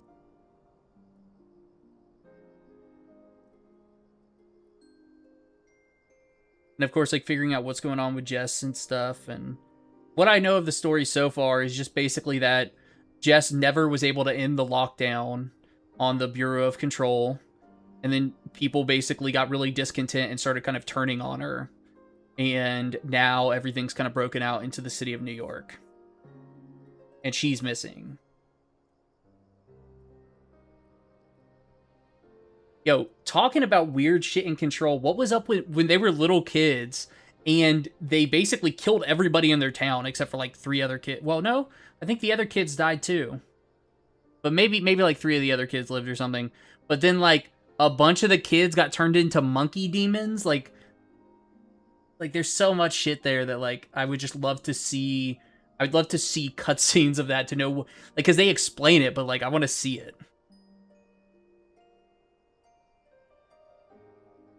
And they explain it, I think, mostly just in like notes and stuff. But it's like, I want to see that. I want to see the like, what are these monkey demons they were talking about? Like the bullies, their bullies when they were kids, like started going into the slides and they basically started getting controlled by somebody, like some old lady, and then she turned them into like monkey demons. Like, what is that? I need to know what that is.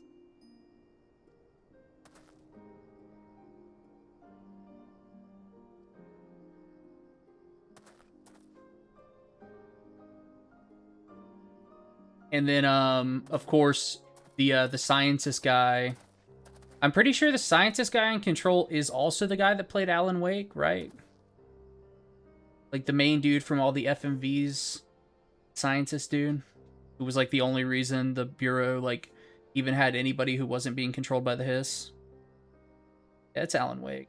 Or it's the same actor, I think.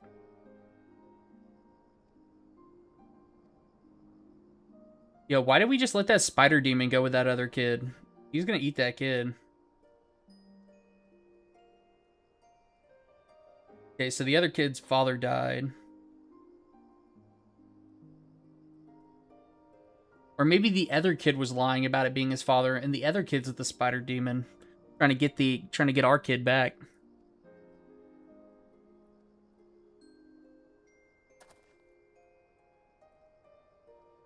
So this is one of what's considered to be like one of the better stories in the game. So you have like the main scenario, and then each class in Final Fantasy XIV has its own story. So Summoner, Black Mage, etc. all have their own story up until you get to level 70. At level 70, Summoner, Black Mage, all this stuff stop having their own stories. And instead of doing each class gets a story, they do like subsections of classes get like a story together. So this is the class story for magic users, right? And then there's a class story for melee DPS. There's a class story for ranged physical DPS. There's a class story for tanks and a class story for healers. They like put a lot more effort into these stories than a lot of like the other side content.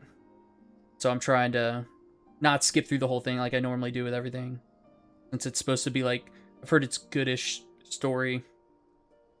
Most of the ones I've done so far have been really good. One of them wasn't. It was just kind of like whatever, but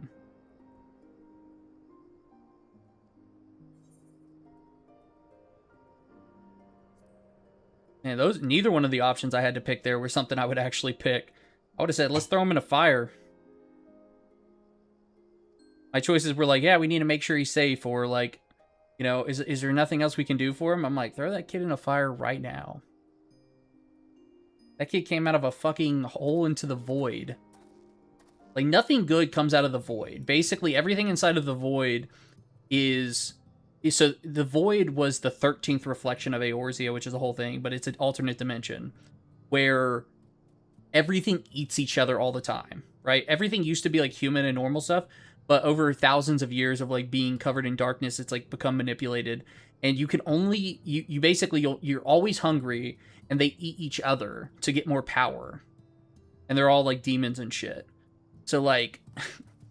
this kid wasn't just casually living inside of the void.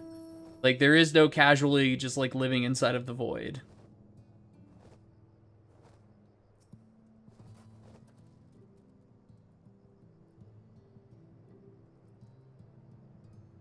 But then again, at this point in the story, I don't think our Warrior of Light knew a lot about the void.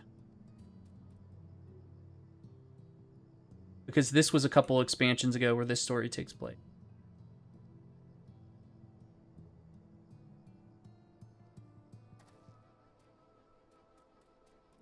Okay.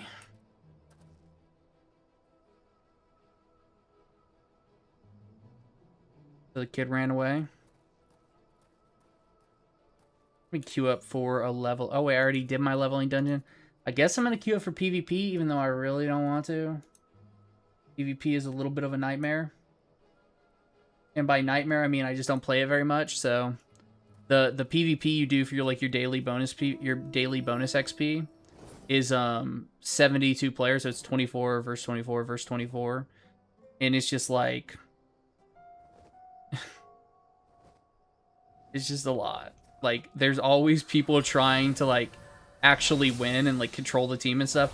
And it's like, there are 24 people on each team, 72 people altogether.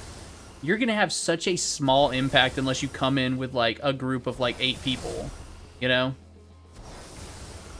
And, like, it's pretty clear pretty quickly if there are people that can actually PvP in there. Most of the people just go in there for XP. But it's pretty clear pretty quickly if there's, like, a group of people who know what they're doing. Like, real fucking clear.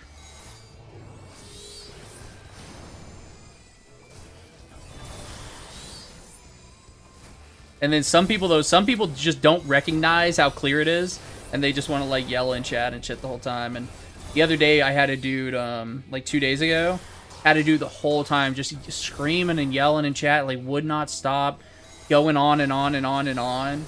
And at the end of the match, you can see everybody's score. So then his score came out, and he had like literally one of the lowest scores in the entire match. Like, it's 72 people, and you're like in the bottom 10 of those people, and you've just been trying to tell everybody what to do the whole time, telling everybody else how bad they are. Like, at least get above the fucking 50% mark, you know? But like, you did so bad because you're sitting in chat the whole time. It's like, you can't control 72 people. You can control yourself. You know, that's it. Like, if you're coming into a 72-player match as an individual person, your contributions are going to have almost no bearing on the match individually, right? Unless you're just exceptionally good. And don't get me wrong, most of the people in these like 72-player PvPs are just there for the XP and don't actually PvP very much. And so people that do like the 5v5 PvPs that are like, or like, it's like 5v5v5, it's always 3 teams, I think. Those people, you can really tell when like a group of them come in. Like, it's crazy how fucking clear it is. Like, you'll just be stun locked and then dead, and then like you'll be in the middle of your entire team, and you'll just be dragged out of your entire team by somebody to like the middle of nowhere, and then you'll just get hit with 1 stun, 2 stuns, 3 stuns, and you don't have a chance.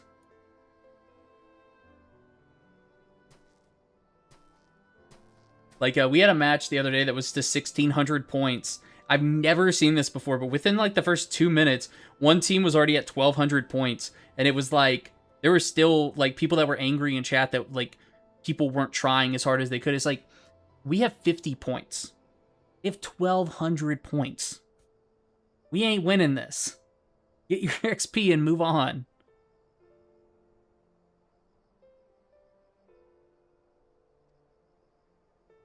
This dude's like, am I doomed? This little kid's like, am I doomed to be alone for the rest of my days? You've been alone for 30 minutes. Calm down. I've been alone for like 10 years straight. Okay, we're getting an echo. So we have something called the echo. Which is we have the ability to like see into people's pasts. Okay, so that kid is gonna be the evil kid with the hat, maybe. But yeah, so I finally got frontline PvP. So let's see if anybody gets wild today. I normally stay out of chat. I don't say anything. I will say the other day I did say something to the dude that was freaking out and then ended at like bottom 10.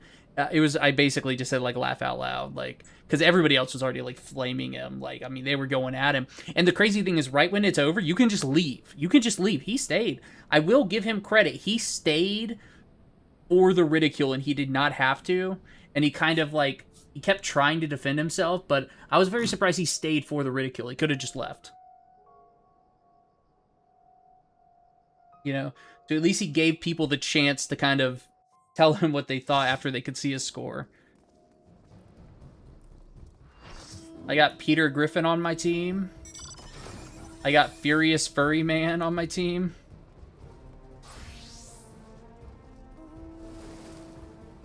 I don't have any other funny names. That dude's name is Ragar.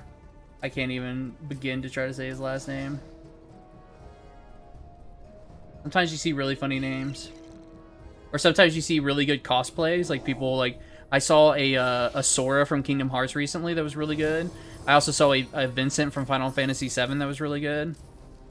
You can do Cloud from Final Fantasy VII too, but like that's their actual like...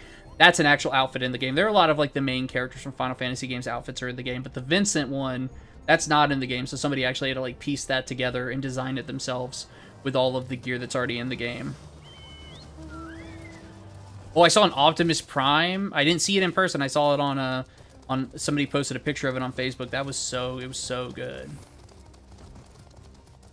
So I think I'm gonna go up here with these two people. So our groups are going here and here. No, I think... I don't know. This might be a big fight. It might not be a big fight. We'll see.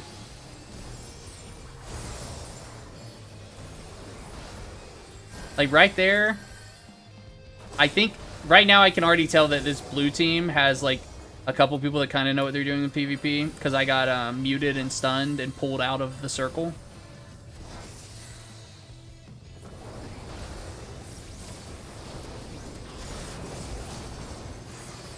And we might actually win this.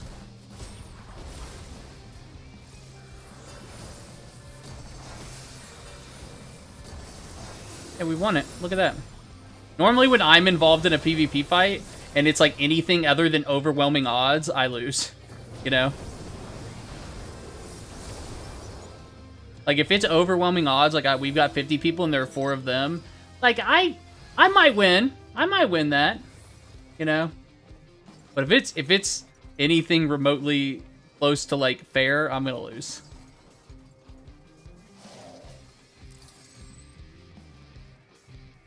This match isn't gonna be too bad.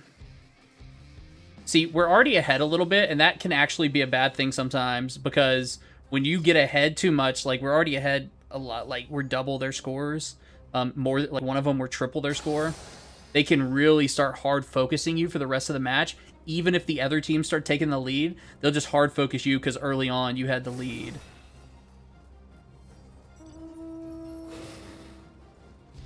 I'm not even doing much fighting, I'm just helping my team cap points.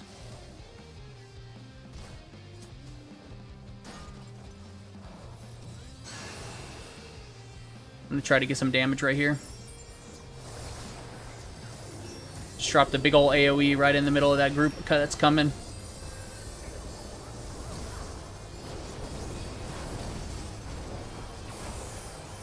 I think I got some good damage off right there. I don't know. So normally, like, the highest damage in the PvP match is like 2.8 million, 2.9 million. There aren't generally a lot of people, like, in a front line, rather. I don't know about any other PvP mode, like the actual competitive PvP modes. I have no idea. But normally, like, on my best day, I'm like 700,000 DPS. I've never looked up a video or anything on, like, PvP, like, how to PvP or anything. So, it's just me, like, thinking, like, guessing at what my abilities do. But to be fair, there aren't very many PvP abilities. They really restrict your bars. Like, this is all the abilities you have right here. So right here, nobody's helping me take this point, and I think I'm about to be overwhelmed by blue. I'm so close to taking this by myself. Look how close I was to taking it by myself. Oh, my whole team's finally showing up. That's awesome.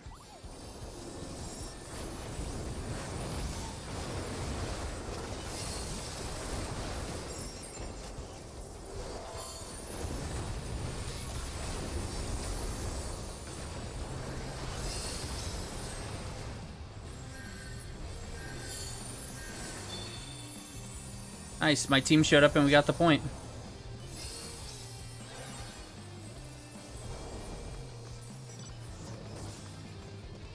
Try to hit that guy from range. There we go.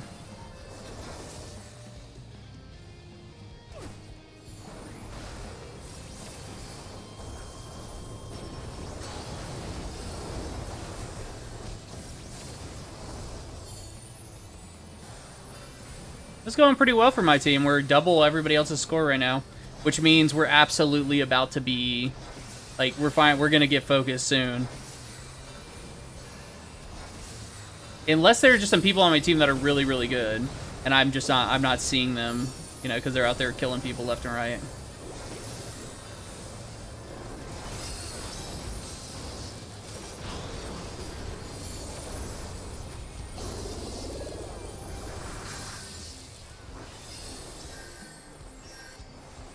Yeah, we need to back on up out of here.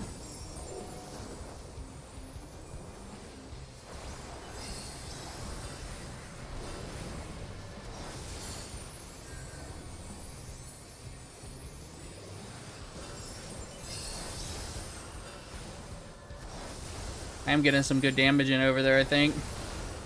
I'm kind of standing back and just blasting. But at least I'm getting a lot of hits in. I'm going to zoom in real quick. I don't know how smart it was to zoom in, but that's what I did.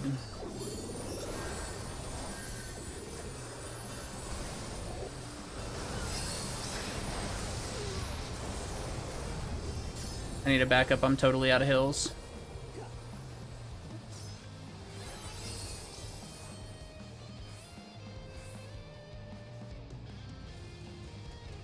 Okay, now I can heal myself and get all my mana back. I'm not a tank type. I'm a summoner, so I'm a ranged magic DPS, not a tank at all. Yeah, so see, we just got hard focused, and now we're in last place, even though we were double their points. So both teams turned on us, which is, you know, what they should do.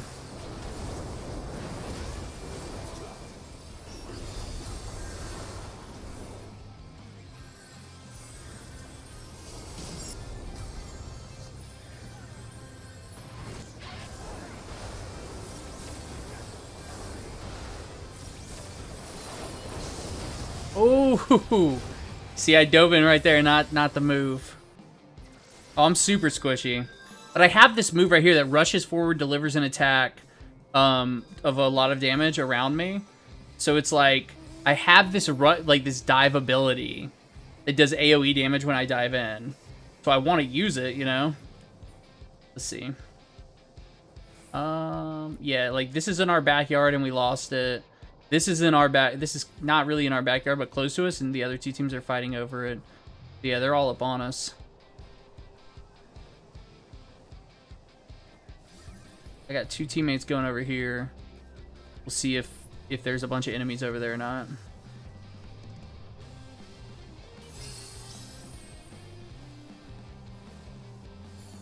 I'm gonna go for that white mage.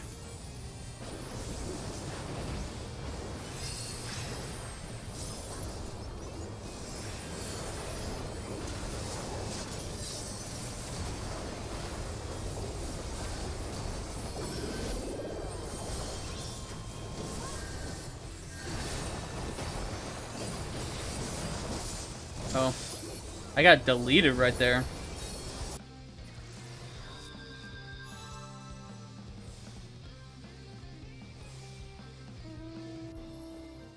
Yeah, so, like, I know I'm squishy, but they gave me the move to dive in. I think kind of what you're kind of, like, so you can dive in, then you can pop this ability, which puts you in a bubble that makes you immune to, I think it's like 99% of damage. Yeah. Like, so you get a 99% damage reduction, so that's kind of like I'm diving in and then popping that to survive.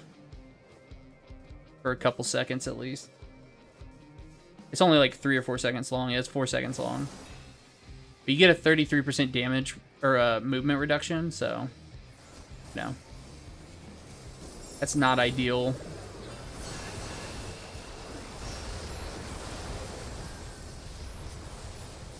Pop my big ol' AoE right there in the middle of the only walkway to come in. Oh, I'm gonna die. I'm gonna die.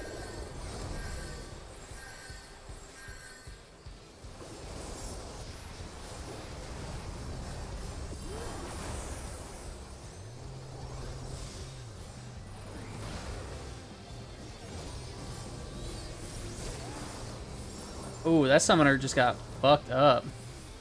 The summoner on the other team got, like, obliterated. I'm taking a big dot right now, though. That was fun.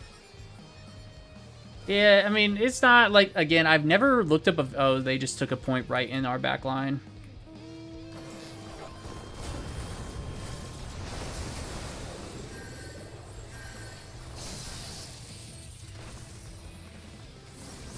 Yeah, this machinist went hard on me. He really tried to get me. And he died.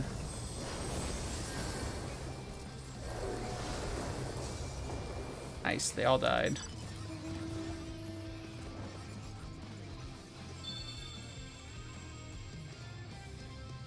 This is actually, honestly, this is a pretty good PvP match for me. Normally I'm dying a lot more than I am right now.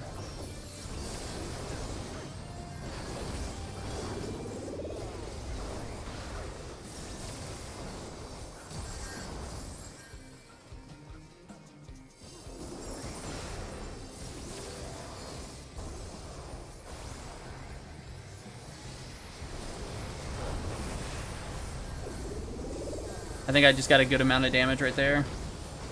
Nice. This is going pretty well for me. This ain't bad.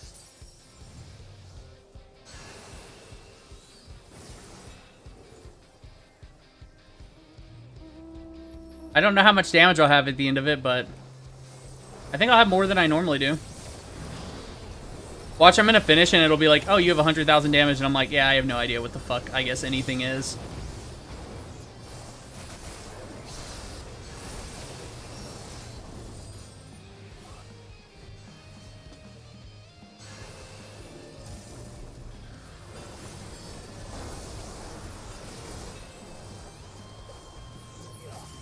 That's always what happens to me. I'm like, I'm doing pretty good, and then when it's over, I'll look at my score, I'll be like, I didn't do pretty good. But we are still losing pretty substantially. I'm gonna turn around and help fight back here. Red Mage, just the sooner you just let yourself go, the sooner, like, you can just, like, go back to base. Another thing about, like, PvP, like, the weather just changed. And the weather just changed, and my entire team just ran past this point. And I have no idea why the weather changed or why my team ran past this point.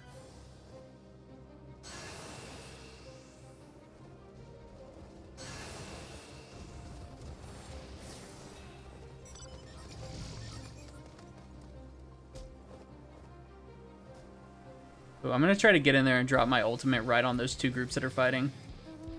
You got the two different teams are, like, all right, standing, like, right together.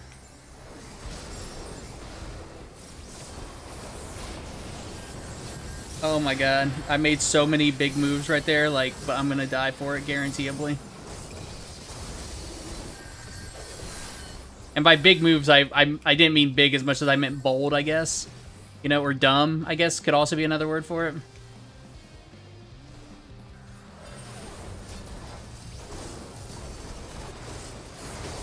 Oh yeah, there we go. I think this will be my best one, for real. We'll see, though.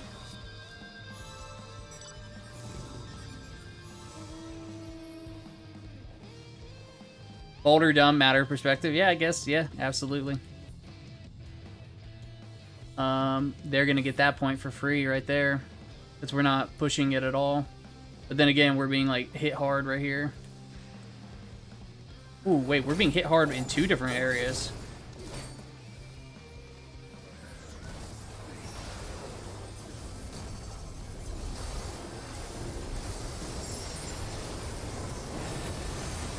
I died, but I lived first. Okay, that's an example of how my PvP matches normally go, where I just go in and I'm just dead, and that's it. It's over. Talking about PvP, let's check my PvP Malmstone series. Malmstone. I'm still five away from the Rule Breaker Attires gear set, which is a pretty cool looking gear set.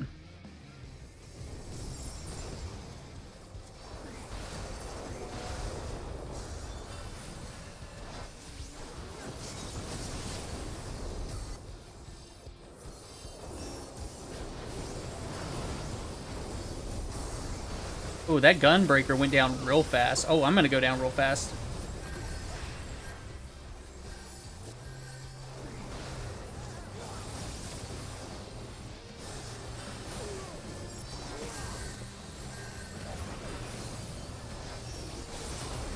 Yeah, there we go.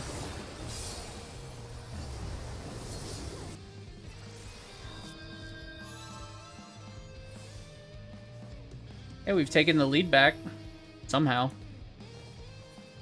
But blue is about to get a massive... Blue might win. Just based off on this point they just took, I think. Maybe not, though. I must have some really good PvPers on my team. I live so bold. I'm diving back in again. Actually, you know what I'm going to do? I'm going to cut this section off with a big AoE. And by cut it off, I mean, I'm not actually going to cut it off. I'm just going to put a big AoE where they're all coming to give myself some damage.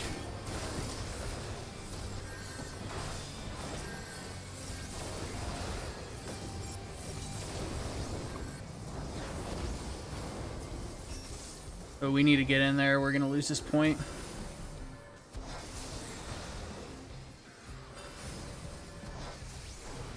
Yeah, we lost it.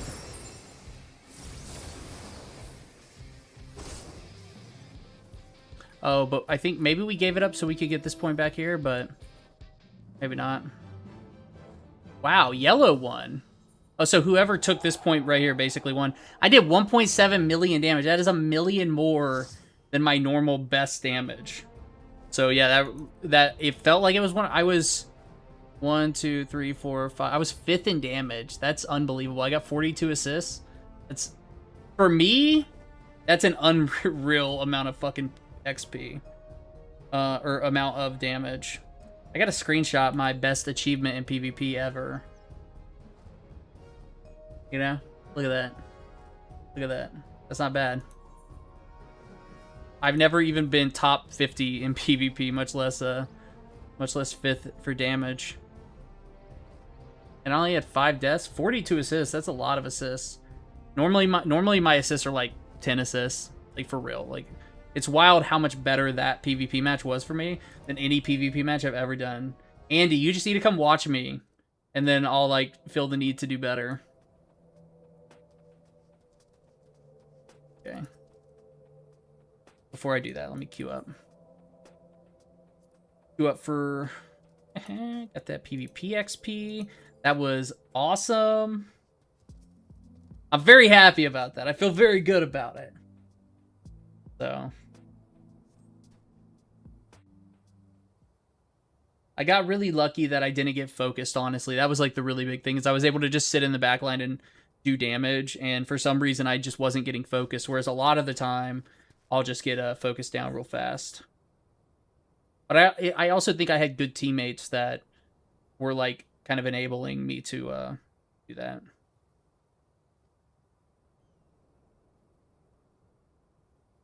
So we gotta get... We were already like halfway, or well, I don't know how far we were in the cutscene, but we were already to the point where there was an echo. Let's get back to the echo, where we saw a little spider demon in his past.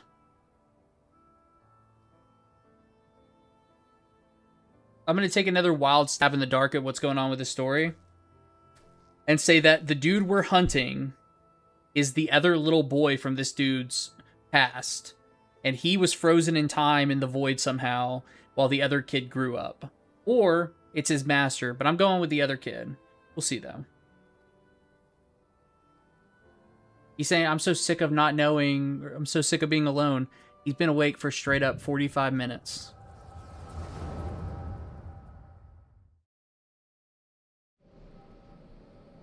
Like, bro, I get it. I was like that after 45 minutes of being alive, too, but...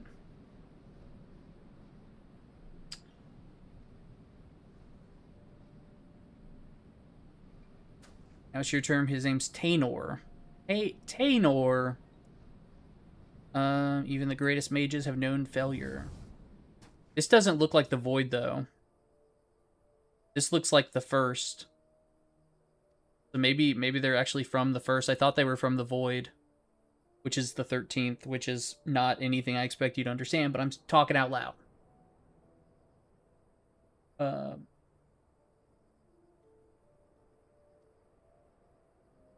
And then this kid's name is Nilbert. Tainor. Thank you for listening to my ramblings. It's crazy. There hasn't been a hunt since 709. I really want a hunt train to go up, because hunt trains are super fun. There'd be like 200 of us flying around killing monsters. Well, sometimes there's 200. Sometimes there's like 20. It's always fun. I also want the currency from it.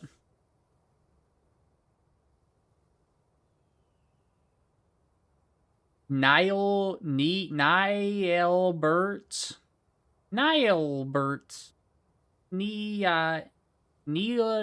Okay, I'll stop.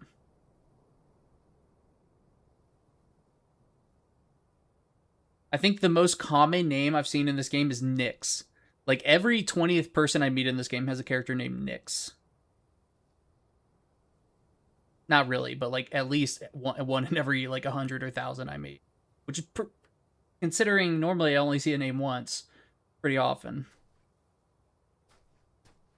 Andy, did you watch the video I posted in Discord of like all the little fucking Lalafels dressed as little chocobos running in circles during that concert thing? Did you watch that video? That video was great. Oh, that's why my music's so low. Oh, you didn't see it? I posted it in my Discord, dude. It's so funny. It's great. It was just the other night, like 2 nights ago, or whenever I posted it, I was just like going into a random town and saw that, and I just lost my mind. I thought it was so funny. I ended up staying there for like an hour, just like watching the concert and stuff. It's fun. Because, here, I'll show you real quick, just for fun. Just for fun. I'll show you how music works in this game. It's pretty interesting. And by music, I mean there's orchestral rolls where you can like get all the music from the game and play it at your houses. But I'm talking about you can play music in this game if you turn into a bard. You turn into a bard, and then you can go into performance over here, and you have all these different instruments. You know, timpani, snare drum, cymbal, trumpet, bass drum, bongo, fife, panpipes, oboe. I'm gonna go for an oboe, or no, I'll go for panpipes. And then to play it, you know, you have like you use your keyboard as an actual like keyboard, and then you can do like half a step up, half a step down, full octave up, full octave down, which, you know, is a music thing. So it looks like only one small section of the keyboard, but you know, with the up and down, you can do all of it. But people use programs and stuff to actually like play like music, as opposed to what I'm doing, which is just making noise.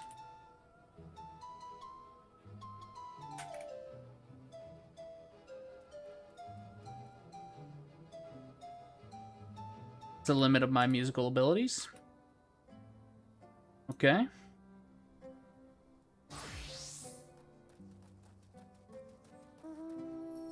Talking about Lima Lamensa, I need to go and do my retainers, which I haven't done today for some reason. I normally do them like 10 times a day.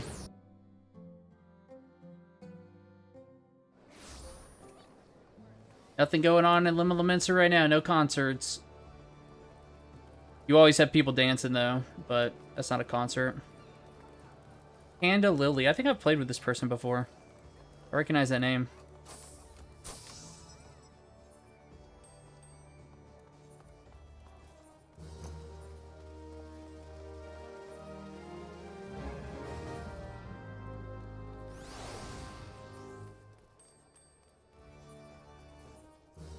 See if there's anything I can sell on the market.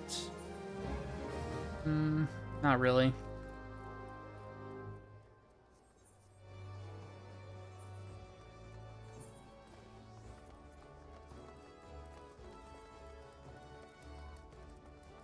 Okay, back out to the wild.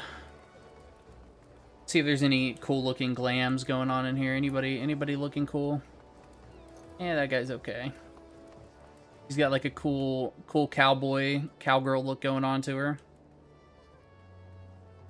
Let's see. Got some cat girls with a normal girl. What is this normal girl doing here? Get out of here. This cat girl's only. That bunny guy. That's the Rule Breakers attire, except for the helmet. The helmet is the Vera helmet. That's the PvP set from this season. So whenever I get 5 more ranks in PvP, I'll get this set of gear. That's just an NPC. This dude's just wearing sweatpants, and I like those shoes though. What are those shoes? Look at the shoes are just like they look like Converse's varsity shoes. I get them varsity shoes. Yeah, most of my outfits are like streetwear style stuff. Well, like casual stuff, I should say. Like my favorite outfit isn't like casual, but it's my favorite outfit is my I like this jacket a lot, this trench coat. I also like how I have emo hair covering my eyes, but I also have an eye cover on. The eye cover predates the emo hair, and I'm just not fixing it. But my current outfit, this is my summer outfit. Oh shit, I could go to the summer event. This is my summer outfit. This is a bathing suit with some swim sandals and just like a casual, you know, shirt like that. And then I'm wearing like a like some flower earrings. I thought about switching over to a lei, like just a swimsuit and a lei, but I decided to go with the shirt. But I do have a lot of streetwear looking clothes too. Oh yeah, I didn't even show you like some of my other glams. Well, this is just like a full armor fucking bunny of death type thing. The color I just kind of arbitrarily set this one, so that's not like a real outfit. That's an old PvP outfit from a couple seasons. This is my fisher outfit. This is what I wear when I'm fishing. This is my elephant outfit. I like this outfit because this is my dragoon, which uses a lance. So it also has a big old fork as the weapon, which is funny. That's another swimsuit outfit. This is more of like a casual outfit. Plaid pants with just a white shirt. And then this one is kind of Hot Topic, 2000s Hot Topic with all the little straps coming off of it. You know, I got a little crossbody bag. I'm a little crossbody bag.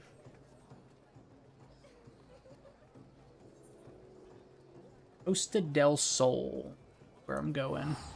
The summer event's going on right now, and every summer, or well, since last year, they add in this big party boat for summer.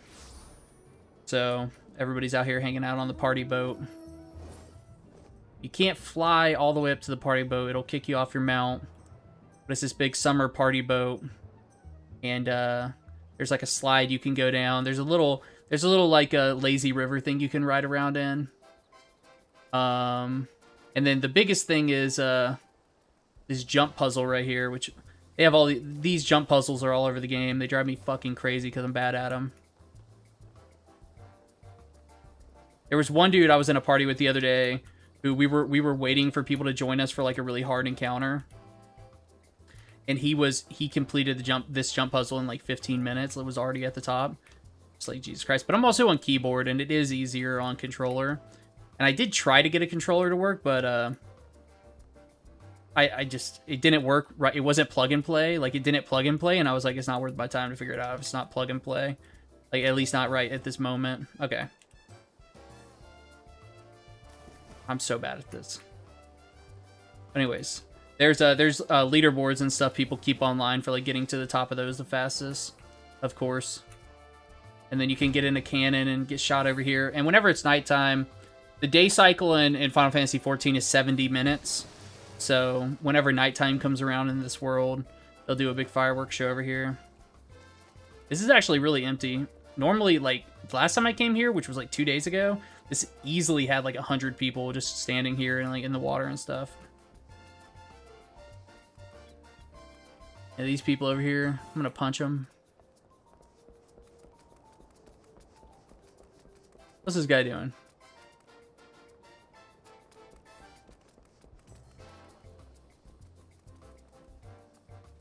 That girl, she picked her little platform to dance on.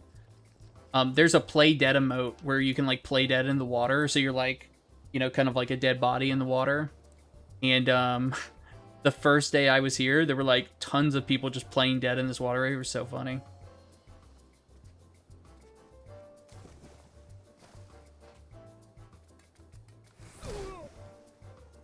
And of course I jump into the water and almost die. Now I gotta go get a little bit higher in that jump puzzle. Never mind, I gotta go into the main scenario roulette.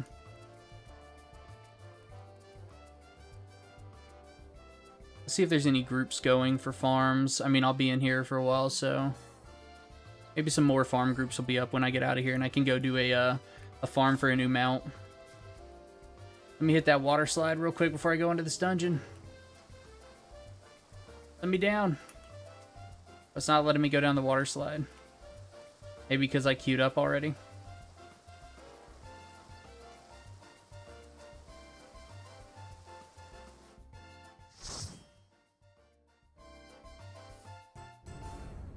Oh, this is the easiest of the 3 main scenario missions you can get, so pretty happy with this one.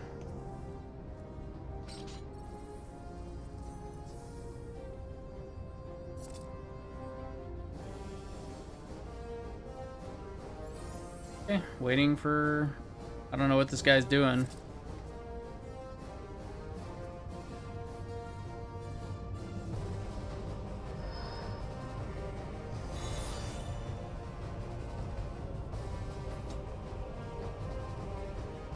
Like, everybody's waiting on this guy to pull, and he's sitting here dancing.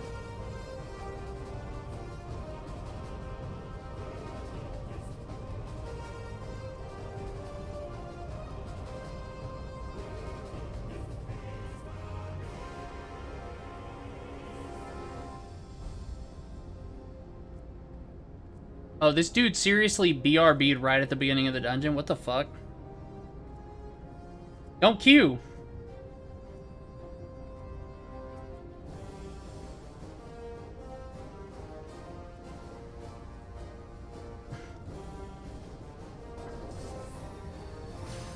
Like, doing these main scenario roulettes is already, like, a bit of a chore. I've never seen somebody say BRB and then the whole team just waits to start. Like, we could have been fighting this whole time and they could have just been, like, on the sideline, you know, doing their own thing.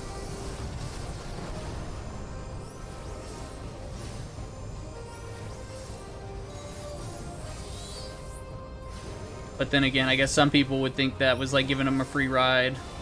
So they wouldn't like that either. Which I did have that one time in a dungeon. It was crazy. I had somebody who literally, like, just wanted us to take him through it without him being involved in the dungeon. And was just, like, so, like, I was blown away. He even, like, was trying to get away with it, you know?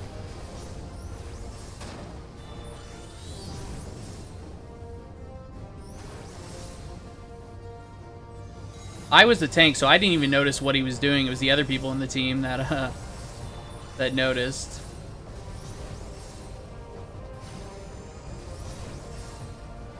I had other stuff going on.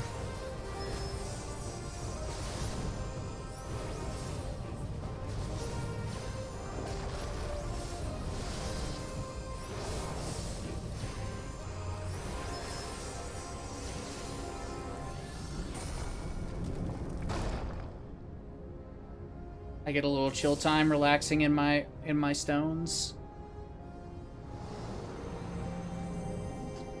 In the next expansion, during every expansion, there's an 8-man raid. So it's like it's a pretty in-depth story. Normally there's 12 of them, so there's 12 of these raids are just like 8-man events where it's like a big boss fight. And they're normally really like thematic and really good. And in the next expansion, it's Final Fantasy VII themed. It's called Beyond the Lifestream.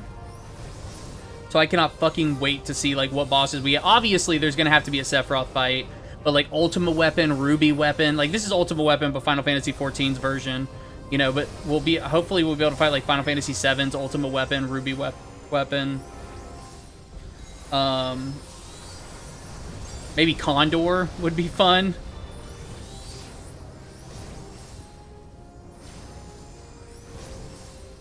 That should be a lot of fun.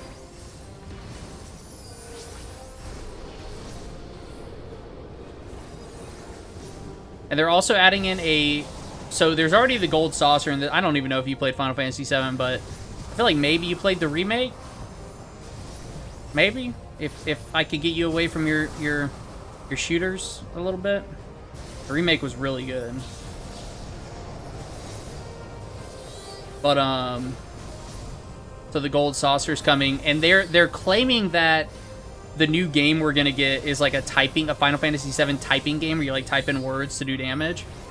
And the Final Fantasy VII Gold Saucer is like so thematically just like this classic amazing place with all this stuff to do and all this gambling. And then the Final Fantasy XIV Gold Saucer has all this really good stuff. It has chocobo racing, it has like minion battles, it has all of these jumping puzzles, it has all of these besides jumping puzzle, it has other things called gates that, you know, just little events you can do. And then it's got a weekly cactpot, and it has a lot of stuff going on is what I'm trying to say.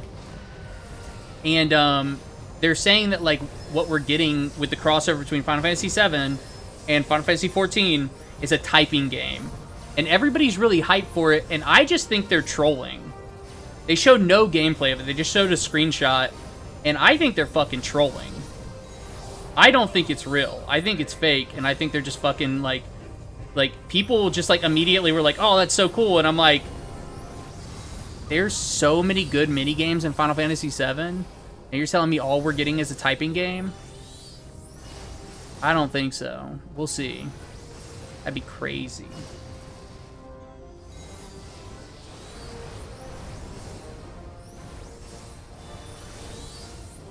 Like, literally, Yoshi P, the guy who directs the game, was like, oh, this can help everybody, like, type better. And I was like, help everybody type better?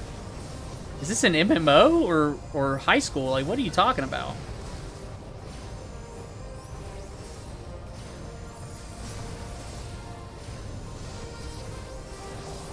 I mean, don't get me wrong. If the typing game's real, I'm gonna play it and I'm gonna get all the prizes.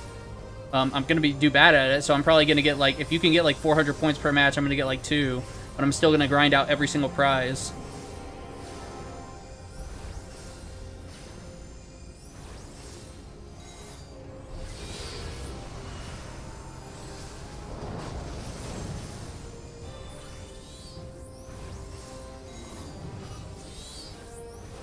I don't know the exact percentage that he shifts over to his next phase, but we need to use our limit break before that or we lose it.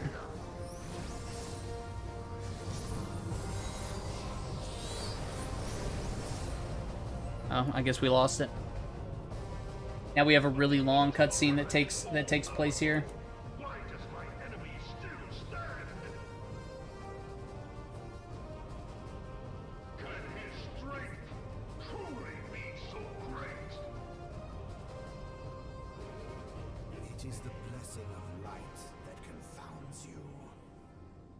This cutscene takes forever. Be right back.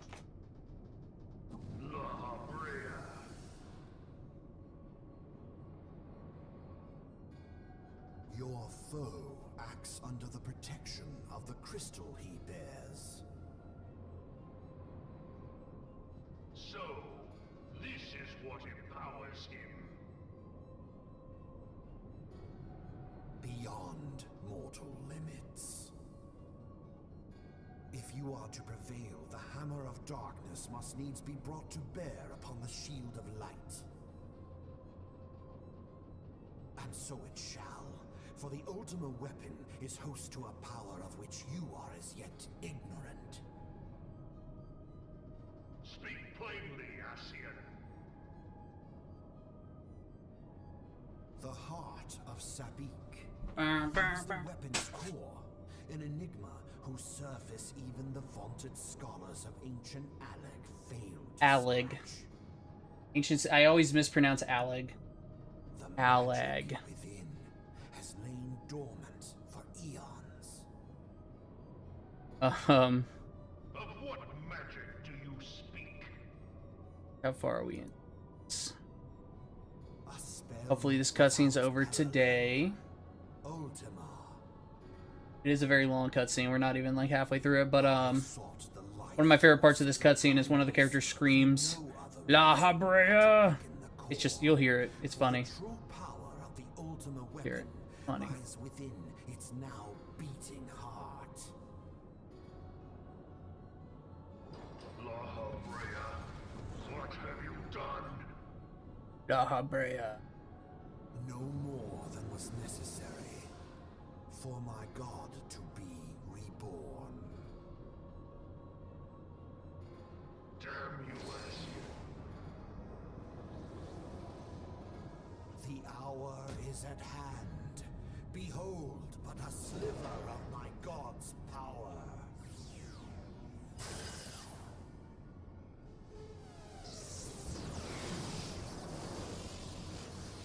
I don't even know how to read this transcript to know Very pinnacle of the heavens. The how many world classes I have shall left. tremble. Unleash Ultima!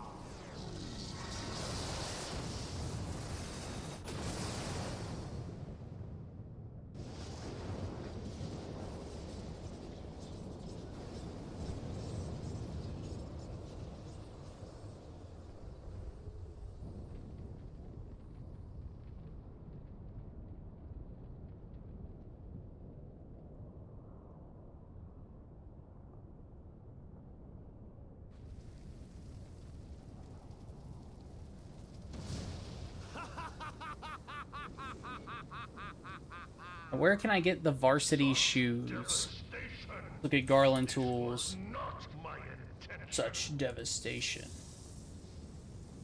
Oh, Hydaelyn, it seems the task of keeping your champion alive has exhausted what strength you had left. Oh, it's a crafting item. Okay. Your enemy You can get it from shield the is collectible broken. appraiser. It only costs 6 The purple rest scripts. I leave to you. Or no, is it a oh, it's a crafting item. It's an item that you can craft. Okay.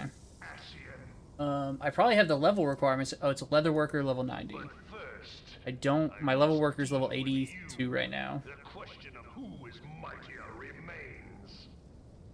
Here we go. We're almost to the Come, end of the fight. adventurer. Let us find the answer. Oh, a new train was just announced. Hopefully right after this I can... Okay, in 6 minutes... it's a Stormblood train, though. I mean, that's okay. It's not the best. We'll see. I'm not gonna stress to get to that one. But it does mean trains are gonna start back up soon. So the cycle will start.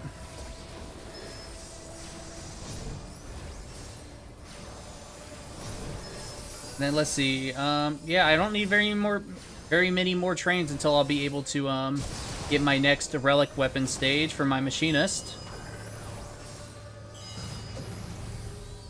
I've got 3 relic weapons completed, and so many more to go. So many more.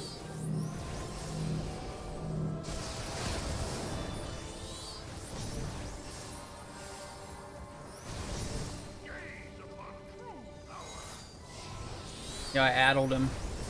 I addled the boss before Tank Purge. I'm a hero.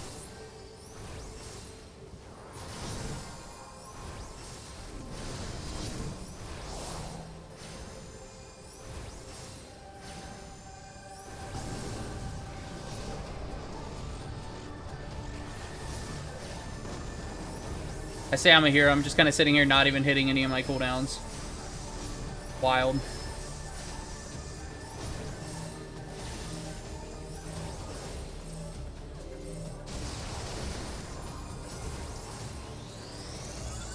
Get out of the way of that thing.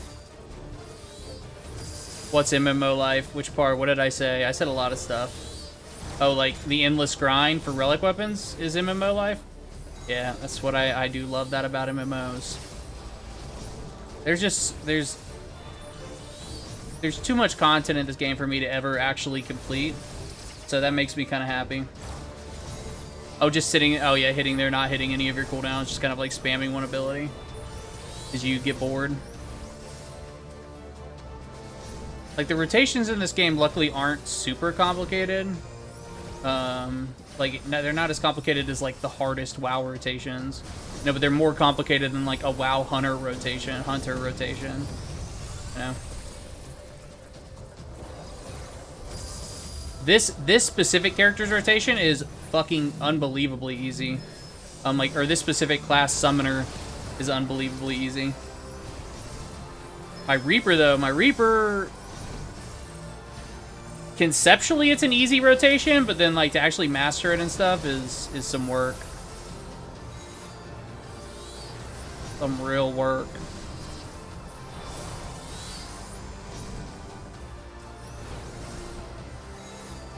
I addled him, don't worry, team.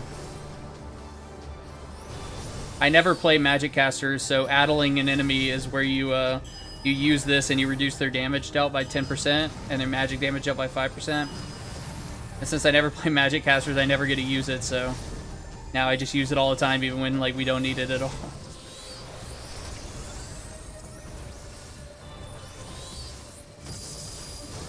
I just ran across the map when I could have stepped, like, 2 steps away.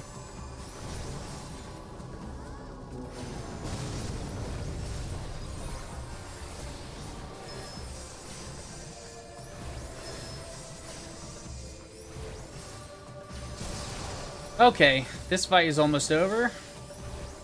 And then I'll be free. Let's see, I have 4 minutes until the hunt starts. I'm going to attempt to make it to the hunt, because we'll definitely be out of here in time. Unless a new better hunt is posted, in which case I will not go to this hunt and I'll go to a better hunt. That's my hope. But, no, whatever.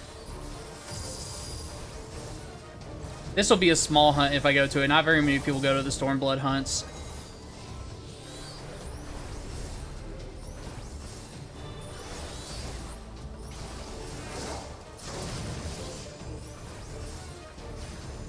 Nice, good job.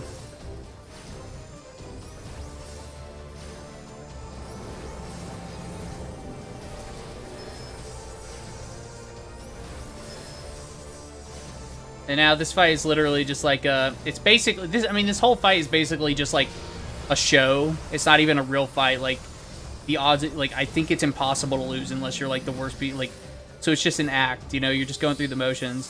And then at the very end here, they give us this super powerful ability. See, he just popped it, and we just fucking all of his health disappeared. Okay.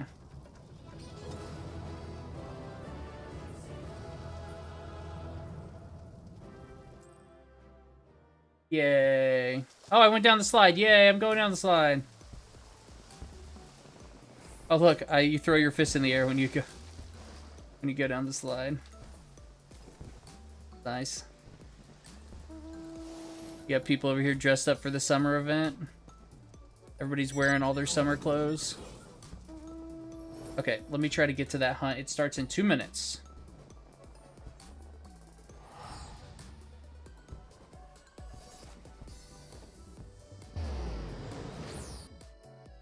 Exodus in the Peering Stones. Okay. World server. Exodus. Hunts are one of my favorite group activities in the game. It's just fun. And like the amount of people, like the amount of work that people put into like organizing hunts, like hunt trains, it's actually like mind-blowing that people still put in the work to run these things. Going to the fringes, Peering Stones right here. So like every 3 to 6 hours, A rank hunts respawn, and there's 6 zones per expansion, and per zone two A rank hunts can spawn. And so somebody goes around these a group of people goes around and finds out where all the hunts are, and then they put together a whole big thing to like go hunt them together as a group, as opposed to you know, letting people kill them individually so everybody gets all of this loot. I don't know, it's just like it's really crazy that people like put in that effort and like oh, they have it set at a ridiculous item level. Okay, well then they're not actually trying to form a group, they're just messing around.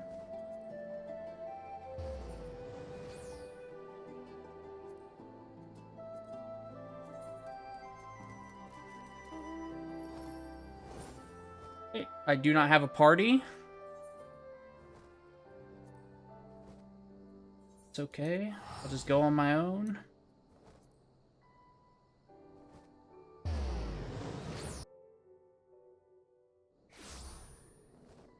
I'm a little behind the rest of the hunt though, so. Even though I got here in time. Yeah, I got here before it started. And it looks like they're already done with the first zone.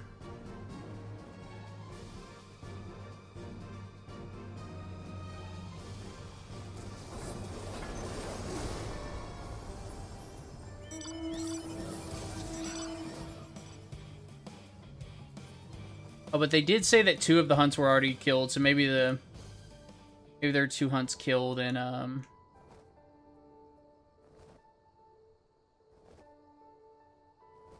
maybe there are 2 hunts killed before. Where did that guy just teleport?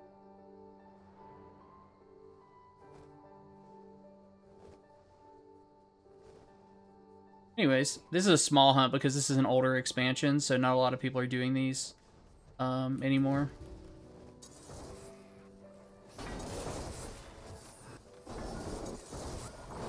The most recent 3 expansions, a lot of people do those hunts, but these give us a currency that's basically useless at this point. But you still get 10 mathematics per kill, which is mathematics are the things that I want.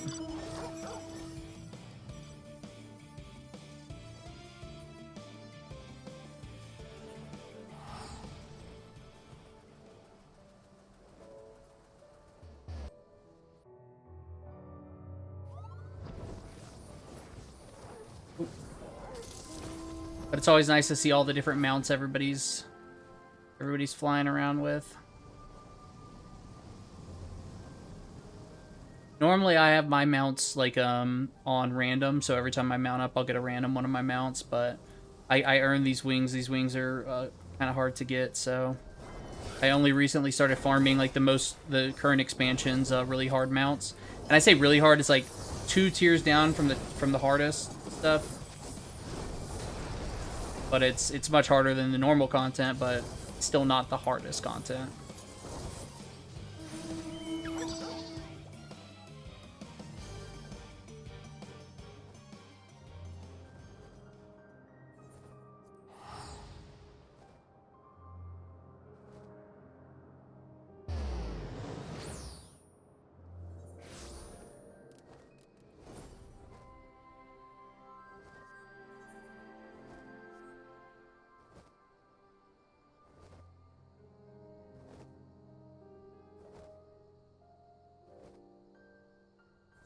You're saying you gotta go through the cave entrance. I was thinking I could just fly over the cave.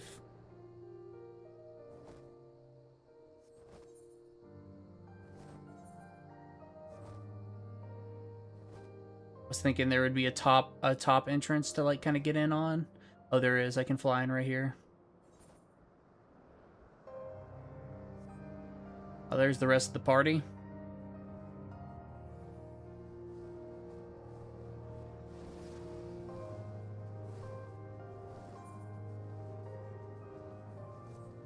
Oh, you know what? I just realized why they have it where you can't join their party. They want to make sure that their party doesn't fill up so it stays on, like, they have it set at an item level that doesn't exist in the game. And they don't want to fill their party up because they want to make sure it stays up there so people know there's a hunt going on.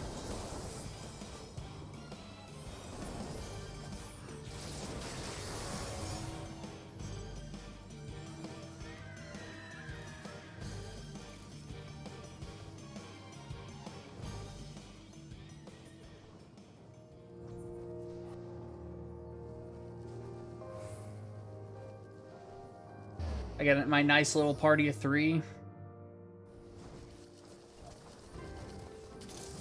I've been spending a lot of time in this zone lately.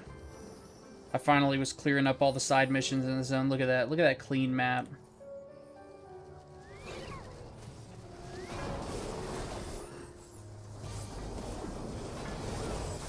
This big old slug. Look at this big old vampire looking slug. Big old ugly slug. Man, what is it, Monday? Yeah, it's Monday, and school just started, so I think maybe that's why there's not a lot of hunts going on tonight. Maybe everybody's kind of busy getting back into the swing of things. At least school started in a lot of places. Guess we just fly there. This is a pretty fucking chill Monday for Final Fantasy XIV. Like, this is not a lot of people for a hunt, so I mean, this is maybe like 40 people or something. Maybe less. So it's pretty chill. But I am surprised at the amount of hunt trains. Like, normally it's just like hunt trains are just being posted quite a bit. But today, this is the first hunt train in like 2 hours. Actually, it is the first hunt train on my server in 2 hours. And it's for like a really old expansion. Let's see, when was the last Dawntrail? Oh. It's because all the Dawntrail hunts happened about 3 hours ago. That's why. So it'll be another 3 hours until more hunts start popping up for those, which I won't be around for. Tomorrow, I gotta do... I did all I read my chapter and did all my homework for this week for accounting today. Tomorrow I want to redo all my reading and all my homework for macroeconomics tomorrow. I like to just do it all in one day because it's an asynchronous course. So it's all online, you know, so I can just like as long as they have the material posted, I can just like go through it and get it done. And I was actually very surprised at how easy the accounting stuff was today. Like very like, it was a lot of spreadsheets, but I love spreadsheets, so.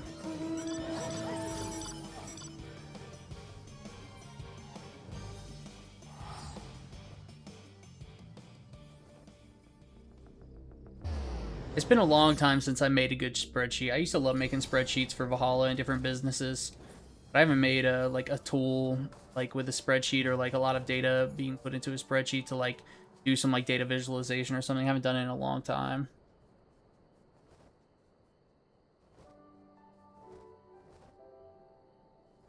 Long time. Look at that little guy.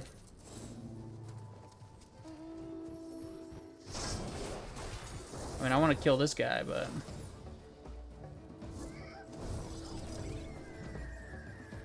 Okay, so this, this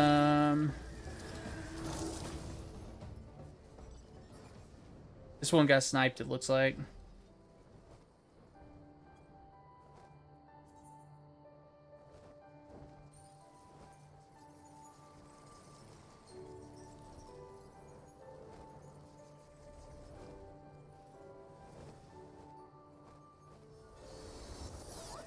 Okay, he marked the wrong spot for the hunt. That's what happened.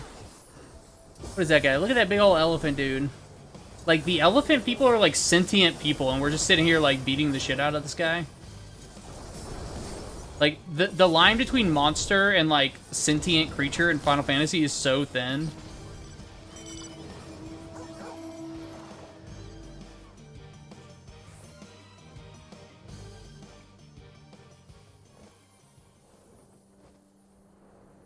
It's like something will look exactly like a sentient creature, and then no, don't teleport to the House of the Fierce. What are you doing? Somebody just teleported themselves further away from the hunt for some reason.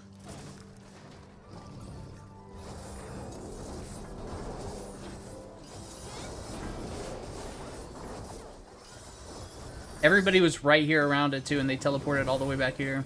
They must have got confused.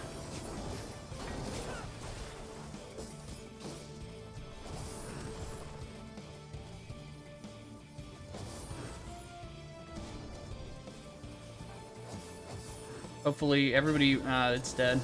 I was thinking, hopefully, these people have a chance to get here before it dies, but...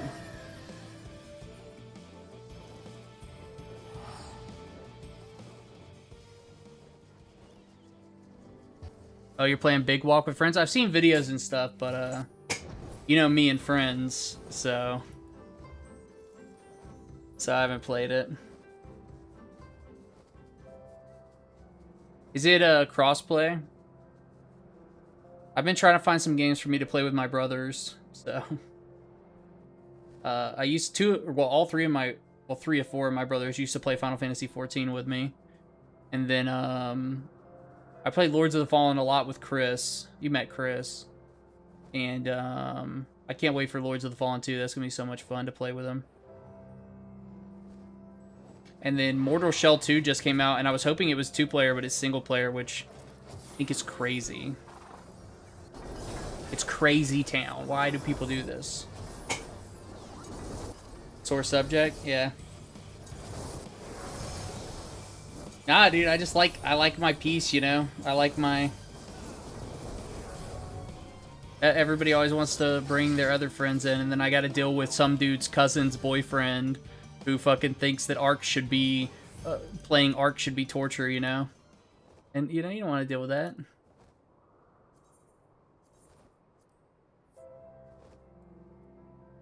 You don't literally hate your life while you're playing this game? Oh, you're not playing it right. It's like, okay, calm down. Yeah, I'd love to get updates on him too. Is he still being crazy? I hope he's still being crazy. I mean, dude, I'd be very scared for... I mean, I'm surprised he hasn't done anything yet. If he hasn't done anything yet, he might not ever do anything. But all that shit was, like, straight out of, like, every single documentary or YouTube video about crime you see, where, like, some dude finally snaps and kills some girl. The cops were given, like, told a ton of times to do something about it, and they said, he hasn't done anything, we can't do anything, you know, he hasn't actually done anything. I mean, I was sure that shit was gonna show up on a Coffee House Crime, you know, one day. Not that I want it to, obviously, but that dude was fucking crazy. And you loved him. You were like, oh no, he's cool. No, I'm just kidding. Sometimes it's fun to meet crazy people. I mean, I'm you know, I'm crazy, you know me. I'm not gonna say I'm not crazy. I got some crazy stuff going on, you know. I've been around, you know, I've done some stuff. Some crazy stuff.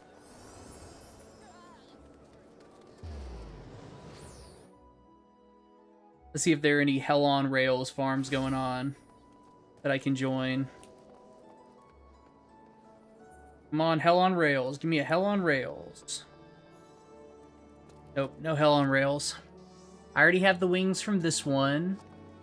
I don't have this one. I need to, so there are so let's see how many. So I have the wings from this one. Everkeep, Recollection, Minstrel's Ballad, Necron's Embrace, and Hell on Rails. Those are the wings I need. So I have 2 out of the 6 wings that I need. So each one of these each one of these extreme trials gives you a set of wings. And when you get all 6 sets of wings, you can get an even cooler, like badass set of wings. So every expansion, the extreme trials have mounts. In the original game, it's horses. In the first DLC, it's birds. In the second DLC, it's foxes. In the third one, it's lynxes. No, it's not lynxes in the third one. It's dragons. And then it's lynxes. And then it's and then now it's the wings. Want them wings. There's also a lowrider mount. So there's actually like a lowrider mount that you can get from extremes, and then there's savages above it, and so there's a lowrider that you can get from doing savages. And since I am already here, I'm gonna go and do a variant dungeon that I haven't done to get it off my quest list.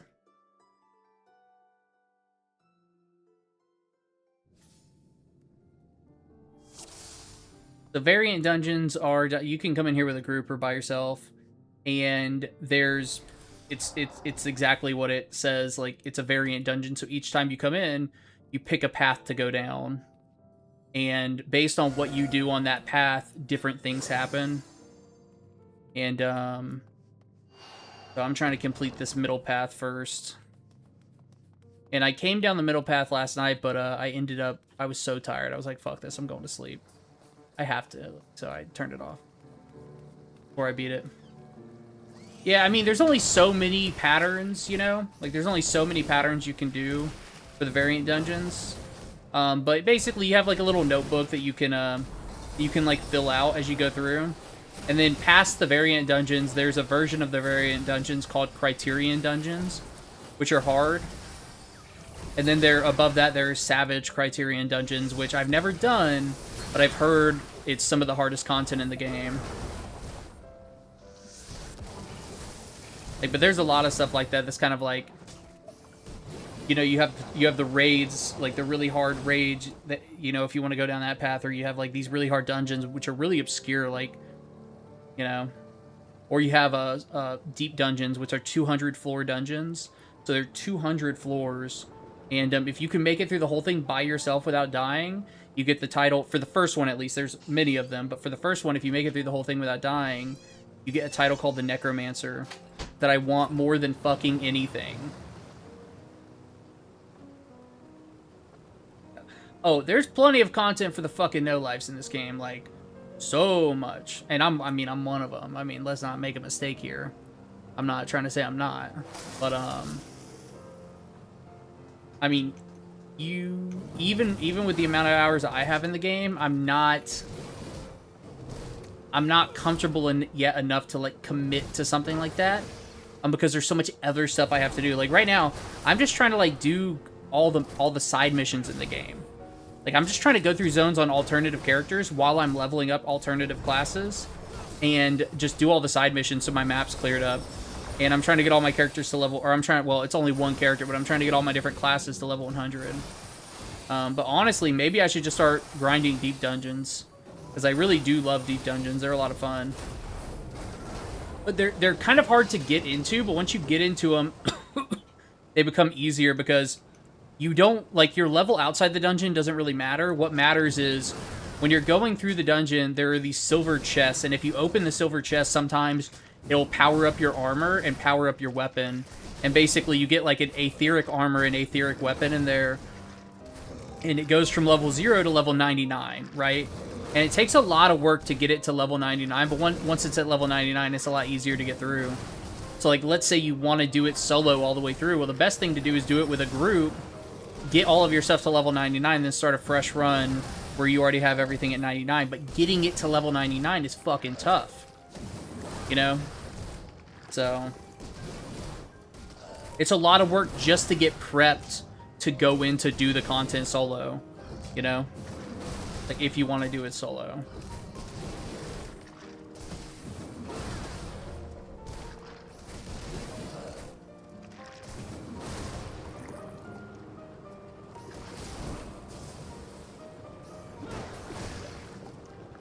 So, but I really do want that Necromancer title real bad.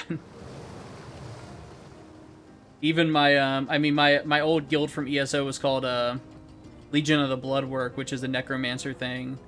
And, in this guild, I named my new guild that I just made in this game, Bloodwork Legion, because you don't have enough letters to do Legion of the Bloodwork. Which, the Bloodwork is an Elder Scrolls thing. It's, I don't know if you know, it's there's an arena in Elder Scrolls 4 Oblivion, like the arena you fight in. Like, as you're killing stuff in that arena, the blood goes into, like, their grates that the blood goes into, right? And where that blood goes is called the Bloodwork, and necromancers use it to do, like, a lot of necromancer stuff. So, I want that Necromancer title.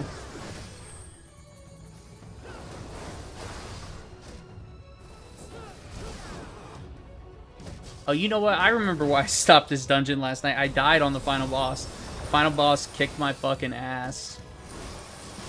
Like, I'm not sure if this is content you're necessarily supposed to do alone. I know you can do it alone. But, like, I've done one of them alone. This is only the second variant dungeon I've ever done.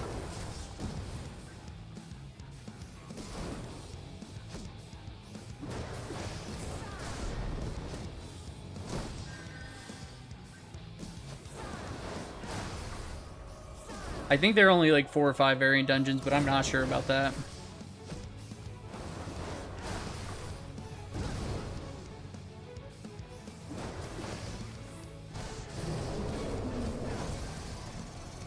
And I come in here as a tank too, so it's not even like I do a lot of damage. Well, that's not good.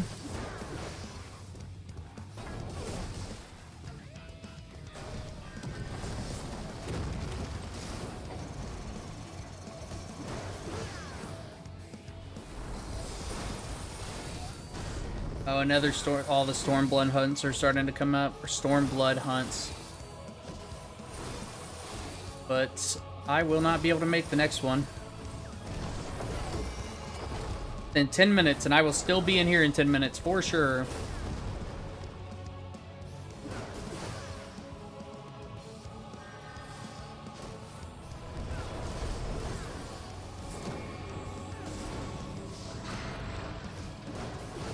Okay, so I'm not gonna lie, I have no idea what this mechanic is right here. Okay, so it knocked the barrel over there. Okay.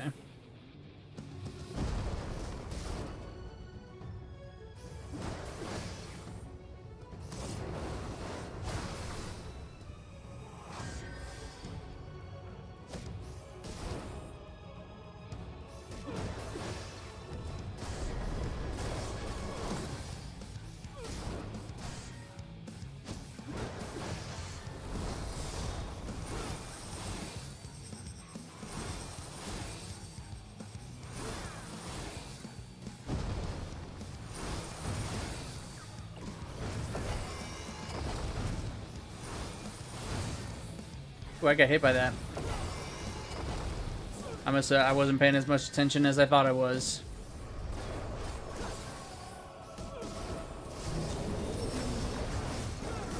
Rayon the Steer.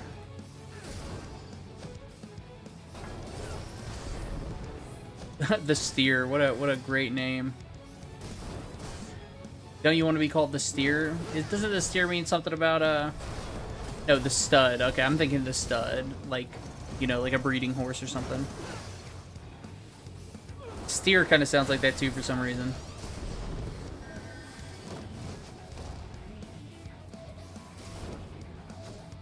Okay, I thought he was gonna flip these over. That's the whole mechanic, that's it.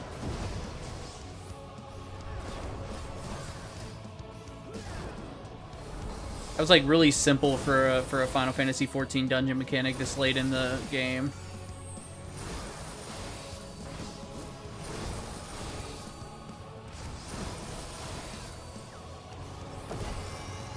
Okay, first boss is down. Now we'll see if I can actually beat the second boss this time. So I like to go through these variant dungeons blind at first. And then, well, like I said, I've only done one other one, but you have these like little books you can fill out with like lore and stuff to, I don't even know how to pull it up. It's somewhere in here. There's like a lore. This is, how do I open it?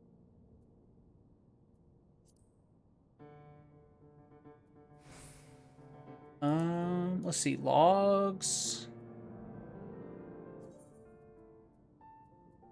Look at how I have none of these. It's hilarious. Dawn Trail I've got. My sightseeing log is empty. My fishing log is really empty. I mean, look at my fishing log. I mean, Jesus Christ. Undiscovered, undiscovered, undiscovered, undiscovered. Look at all these zones and all the different fish in all the different zones. I mean, it's just ridiculous. I probably have the most of them I have is probably here on the high sea, because I've done a lot of ocean fishing voyages. Oh, and that's another thing. Talk about content you can get lost in forever. The crafting content in this game is ridiculous. So much to do.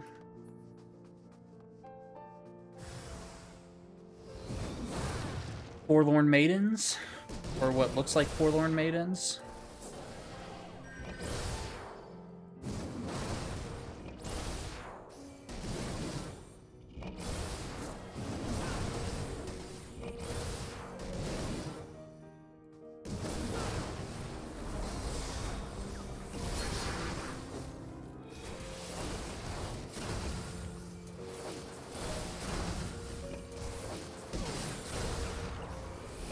Fun, chill. I like these dungeons because they're like nice and chill to do solo. I will say though, that final boss kicking my ass is not chill.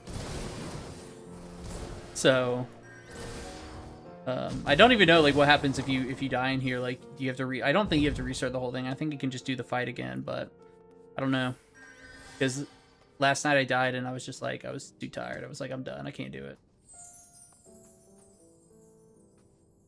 I can't do it. Looks like... Oh, Dullahans? I love Dullahans. Oh, but they have heads. Why do they have heads? A Dullahan is what, the Headless Horseman from Ichabod Crane is. That is the type of monster that is. It is I think it's an Irish monster. A Headless Horseman, Irish. They're called Dullahans. Could be a little bit off on the lore, but I'm pretty fucking close.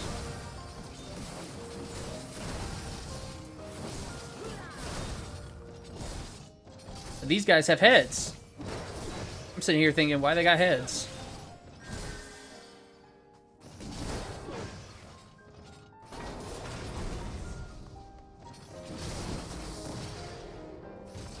They got tiny heads, but they got heads. Look at that little tiny head.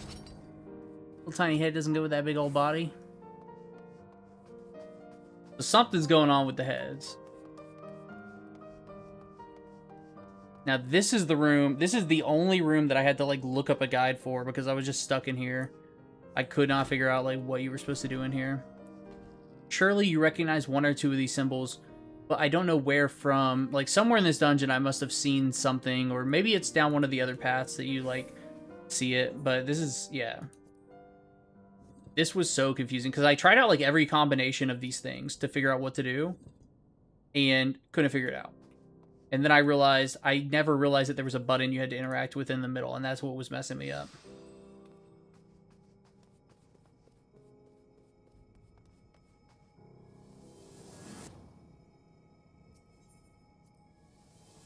I think I got like 2 ad pulls until the boss.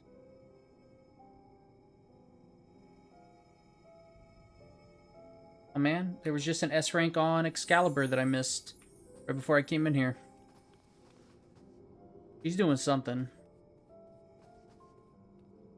Like, you gotta wait for her to get through all of her story stuff.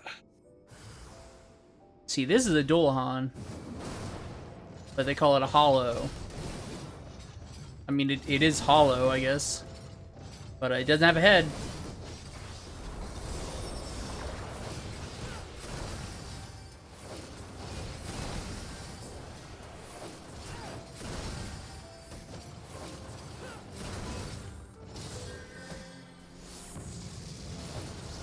You like Community, Andy? I can't remember if you've ever seen it, but Community is one of my favorite shows, and I'm pretty sure you've seen it. It's a really good show. Anyways, it's fine. It's been on Paramount Plus for years, ever since Paramount Plus came out, and of course, you can't even force me to. Oh wait, we already talked about it with you because we talked about we hope Paramount fails. Anyways, Community is out of Paramount Plus jail, and it's finally back on Hulu, and I'm very happy. Because I love Community. I do not want to pay for Paramount Plus. It just annoyed me. Paramount Plus just kind of like came out of nowhere and bought so many shows, and it's like they came in at a point where it was like, we already have too many subs. I don't want to do it. Like, they came in and bought the right shows, like The Office and Parks and Rec, and what am I doing in here? There must be something for me to interact with.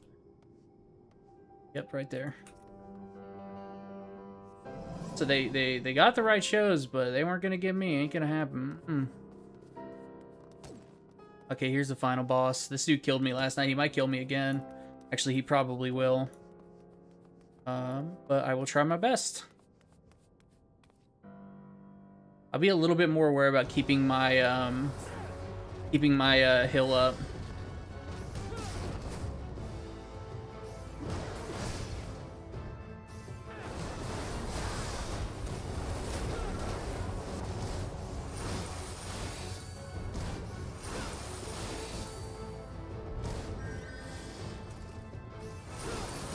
Last night I wasn't really being very diligent about... See, this right here... So I think the second, that means... I think I finally started understanding this mechanic last night. Yeah, okay. I finally got it. Like, after I got killed by it, I think I finally started understanding, like, what was actually going on. Ooh. That was a ridiculously quick hit. I guess I should have just known by the name that I was supposed to get out of the way. Sometimes it does shit like that. Let's see, 1 circle. Looks like it's only going up to 1. There we go. Okay. At least I finally... I'll tell you what, that shit confused me so much. I've never seen a mechanic like that in Final Fantasy XIV. So all of a sudden there was like this weird bar that was charging up, and it's like, well, what does that mean?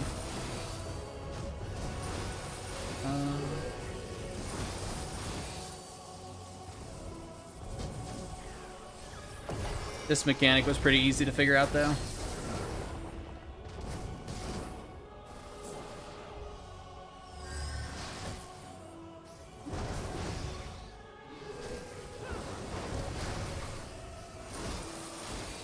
Right there. Okay, I need to get out of the way of that. That's the cast I gotta watch out for. Something starting with an S, Passion. And I'm keeping my cure up the whole time. Doing a lot better tonight.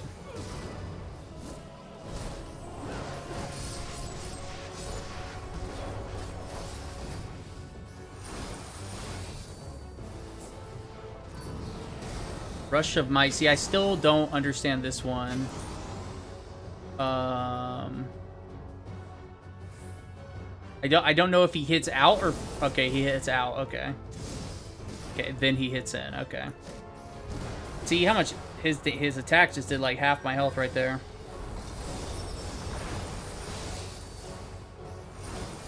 And then I don't know what the fuck these orbs do. Oh, you know what? I bet they make a lattice pattern on the ground. Yeah, they sure do make a lattice pattern on the ground. Always with the lattice patterns. This game loves its lattice patterns. I think this is called a lattice pattern, right?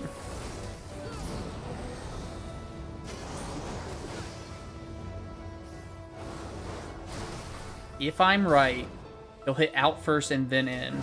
But I could easily be wrong. Lattice? That's what I thought. I thought it was called a lattice pattern. Like, I'm never 100% sure about if I know words, you know? It's like, I think I know some words, and then but I don't know. I could easily not know some words. I'm never gonna bet on my my word knowledge. Taco Bell lattice pattern. I'll take a Taco Bell lattice pattern right now, you know? Put that right in my belly. Give me that diarrhea.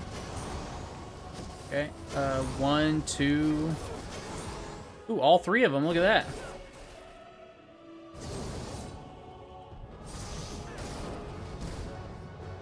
Then right out your ass. Yeah, dude. I need a bowel cleansing, you know? Gotta clean my bowels up. Flush them, or bowel flush is what I'm trying to say, I guess. Flush them right out.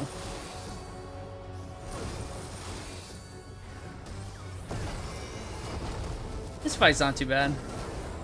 Last night, though, I was having a really hard time during this fight because I kept getting hit by all of those charging attacks.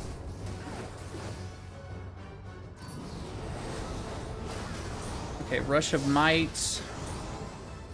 He's doing 2.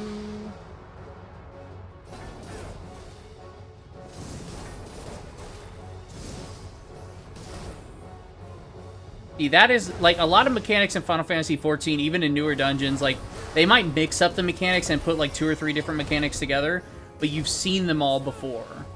You know, it's not, like, but his whole, like, little charging gauge thing I've never seen before. And it could have been used somewhere in some obscure dungeon that I don't remember, or I don't, or I didn't, or, like, some piece of content I didn't do. But, come on.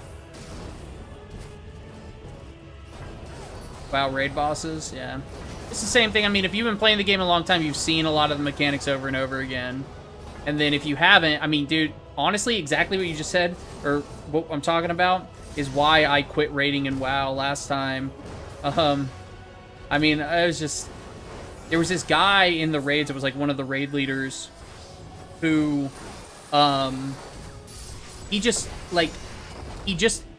somebody, like, so I didn't know the mechanic of a boss. Right? And I was one of a couple people that didn't know the mechanic of the boss. And one of my buddies, you know John Lee, he was like one of the raid leaders too. So it was like the guy that I didn't like, and then John, and then one other of our friends from high school. And so, like, instead of explaining the mechanic, the guy, like, literally somebody said, like, oh, well, can we explain that old boss mechanic so people understand? And he was just like, everybody's done that. And it was just like... And this was after weeks and weeks of, like, this same kind of behavior of just, like, kind of this elitist mindset and, like, refusing to explain stuff. And it's like they had done it so many times over the years that it was so obvious that they refused to explain it. You know? And not everybody, don't get me wrong. It wasn't, it was, you know, just this guy. What is going on? Why am I surrounded by level 7 Spriggans that are attacking me? What did I just spawn into? Why are level 7 Spriggans actually even trying to attack a level 100? Normally, you know, like, they won't aggro on you if you're that much higher than them.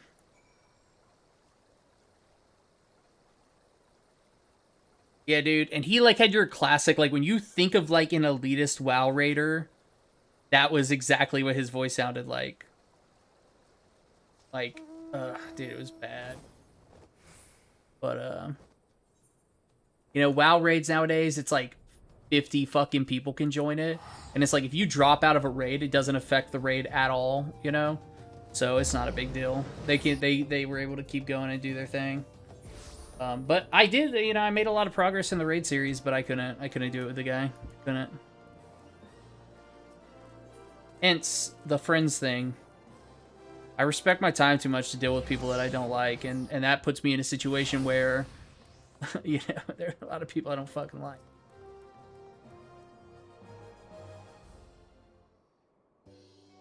I don't remember this story at all. I picked this mission up probably 2 years ago, maybe longer. And I just, like, I picked the mission up to do that dungeon at least 2 years ago, if not longer. Dude, I try, man. It's not like when I was younger when I would just be like, yeah, fuck you. Like, I try, and it's just... It's fucking tough. Oh, yeah, the close-up of the weapon. Dude, my weapon is a giant puffer fish on a stick. I fucking love it. I paid, like, 3 million gold in this game for it, which is a lot for me. My whole wealth was about 28 million. And so I paid like over 3 million for this weapon. And 28 million took me like 10 years. You know what I'm saying? It's not a lot for people that are really good at making money, but it's a lot for me. Up until like 4 months ago, my total gold ever earned in the game was like 10 million. So to be up to 28 million was like, oh, that's like a lot for me. Yeah, I mean, it was a good chunk of change. Like, I really debated buying it, but I needed this ridiculous pufferfish weapon. Yeah, something like that. Yeah, I guess it would be over, yeah. I could have gotten the weapon for about 500,000 cheaper, but there were all these things going on, and I was, like, in a party, so I couldn't change data centers, and there's a whole thing. What am I doing? I don't know what's going on in this story, so why am I watching this cutscene?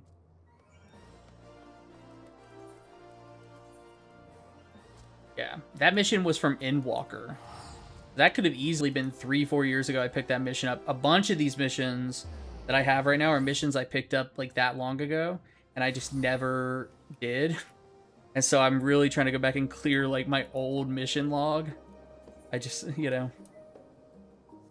And when I say trying really hard to, I mean I'm doing a horrible job. I'm getting like one mission every week and a half done, because I keep getting distracted by a million other things I want to do.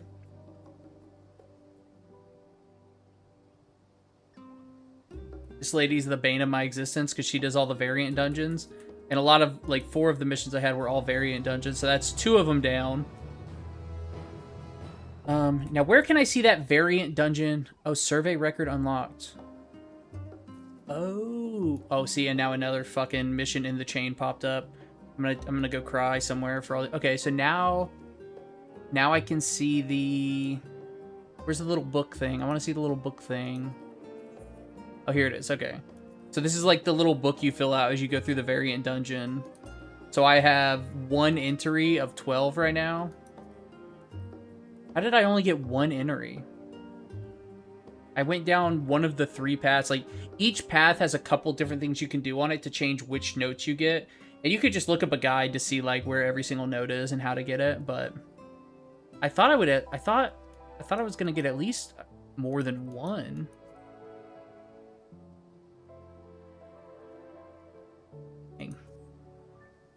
Okay, but that makes sense. So you have to do the dungeon for the first time. See, this is the other variant dungeon I've done, and I have 3 out of 12 in that one. And then I still have 2 more variant dungeons I haven't even done yet. Haven't even gone into for the first time yet. And this one's supposed to be really good. Merchant's Tale is supposed to be really good. Because it gives you really good experience. But I'll tell you what. Talking about making money, I've made a lot of money from variant dungeons. There's some stuff in there that is really rare if you get some drops of it. So I've only done like 4 variant dungeon runs, and I've probably made like 2 million gil altogether off of the drops I got from the first couple runs I did.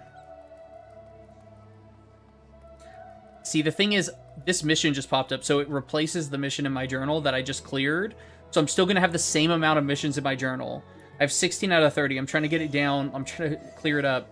And so I'm still going to have... Now I'm still going to go back up to 17 out of 30. So I didn't get anything done by doing that mission. And so now there will be a whole nother chain of bullshit I have to do. But I can't leave this mission here because it's a blue mission. So if I don't pick it up and do it,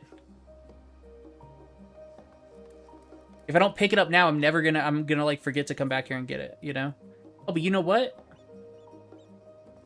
It didn't add a new mission to my journal. Cool. It just unlocked a new dungeon. Okay, cool. That's weird. I don't think I've ever seen that happen before.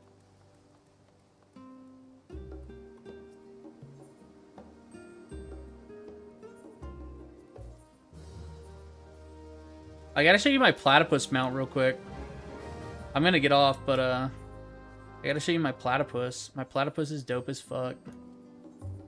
When I found out there was a platypus mount in the game, I immediately had to go farm it. It's like one of the newest mounts.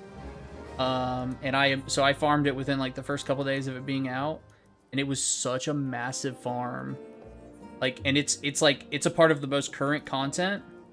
And so ever since I finished farming it, I still haven't been back to the most current content, which is where you can like get the newest shit, because I just can't stand to look at it from how much farming I fucking did to get this platypus mount. You know, I just can't. I can't go back yet. I'm not ready. I'm not mentally prepared to go back.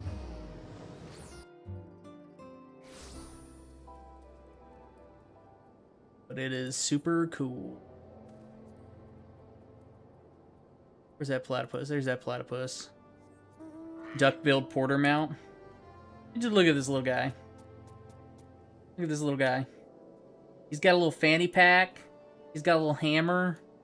His lore story is that he used to be a locksmith, and now he carries you on his back for some reason. So he's got a little chair on his back, and you sit on it. So when you're running, you're just like sitting there. You control the platypus, and your character just like sits there on your back, and then you fly around. I think that's a great fucking mount. When they originally said it was a platypus mount, I thought you were literally just gonna be sitting on top of a giant platypus, and I was okay with that. I was like, yes, I'll do that. And then I saw this mount, and I was like, that is way better. Because they have plenty of animal mounts where you're just like sitting on like a normal animal, you know, like an alligator, which is like, why the fuck is there just an alligator mount? You know, the mounts in this game are wild. They have your classic fantasy like dragon mounts, and then they have dump trucks, like literally like a dump truck, like a Tonka toy dump truck, and a platypus. Look at these people over here practicing. A lot of people here. This is one of my favorite places to come for striking dummies, so I guess a lot of other people come here for striking dummies too.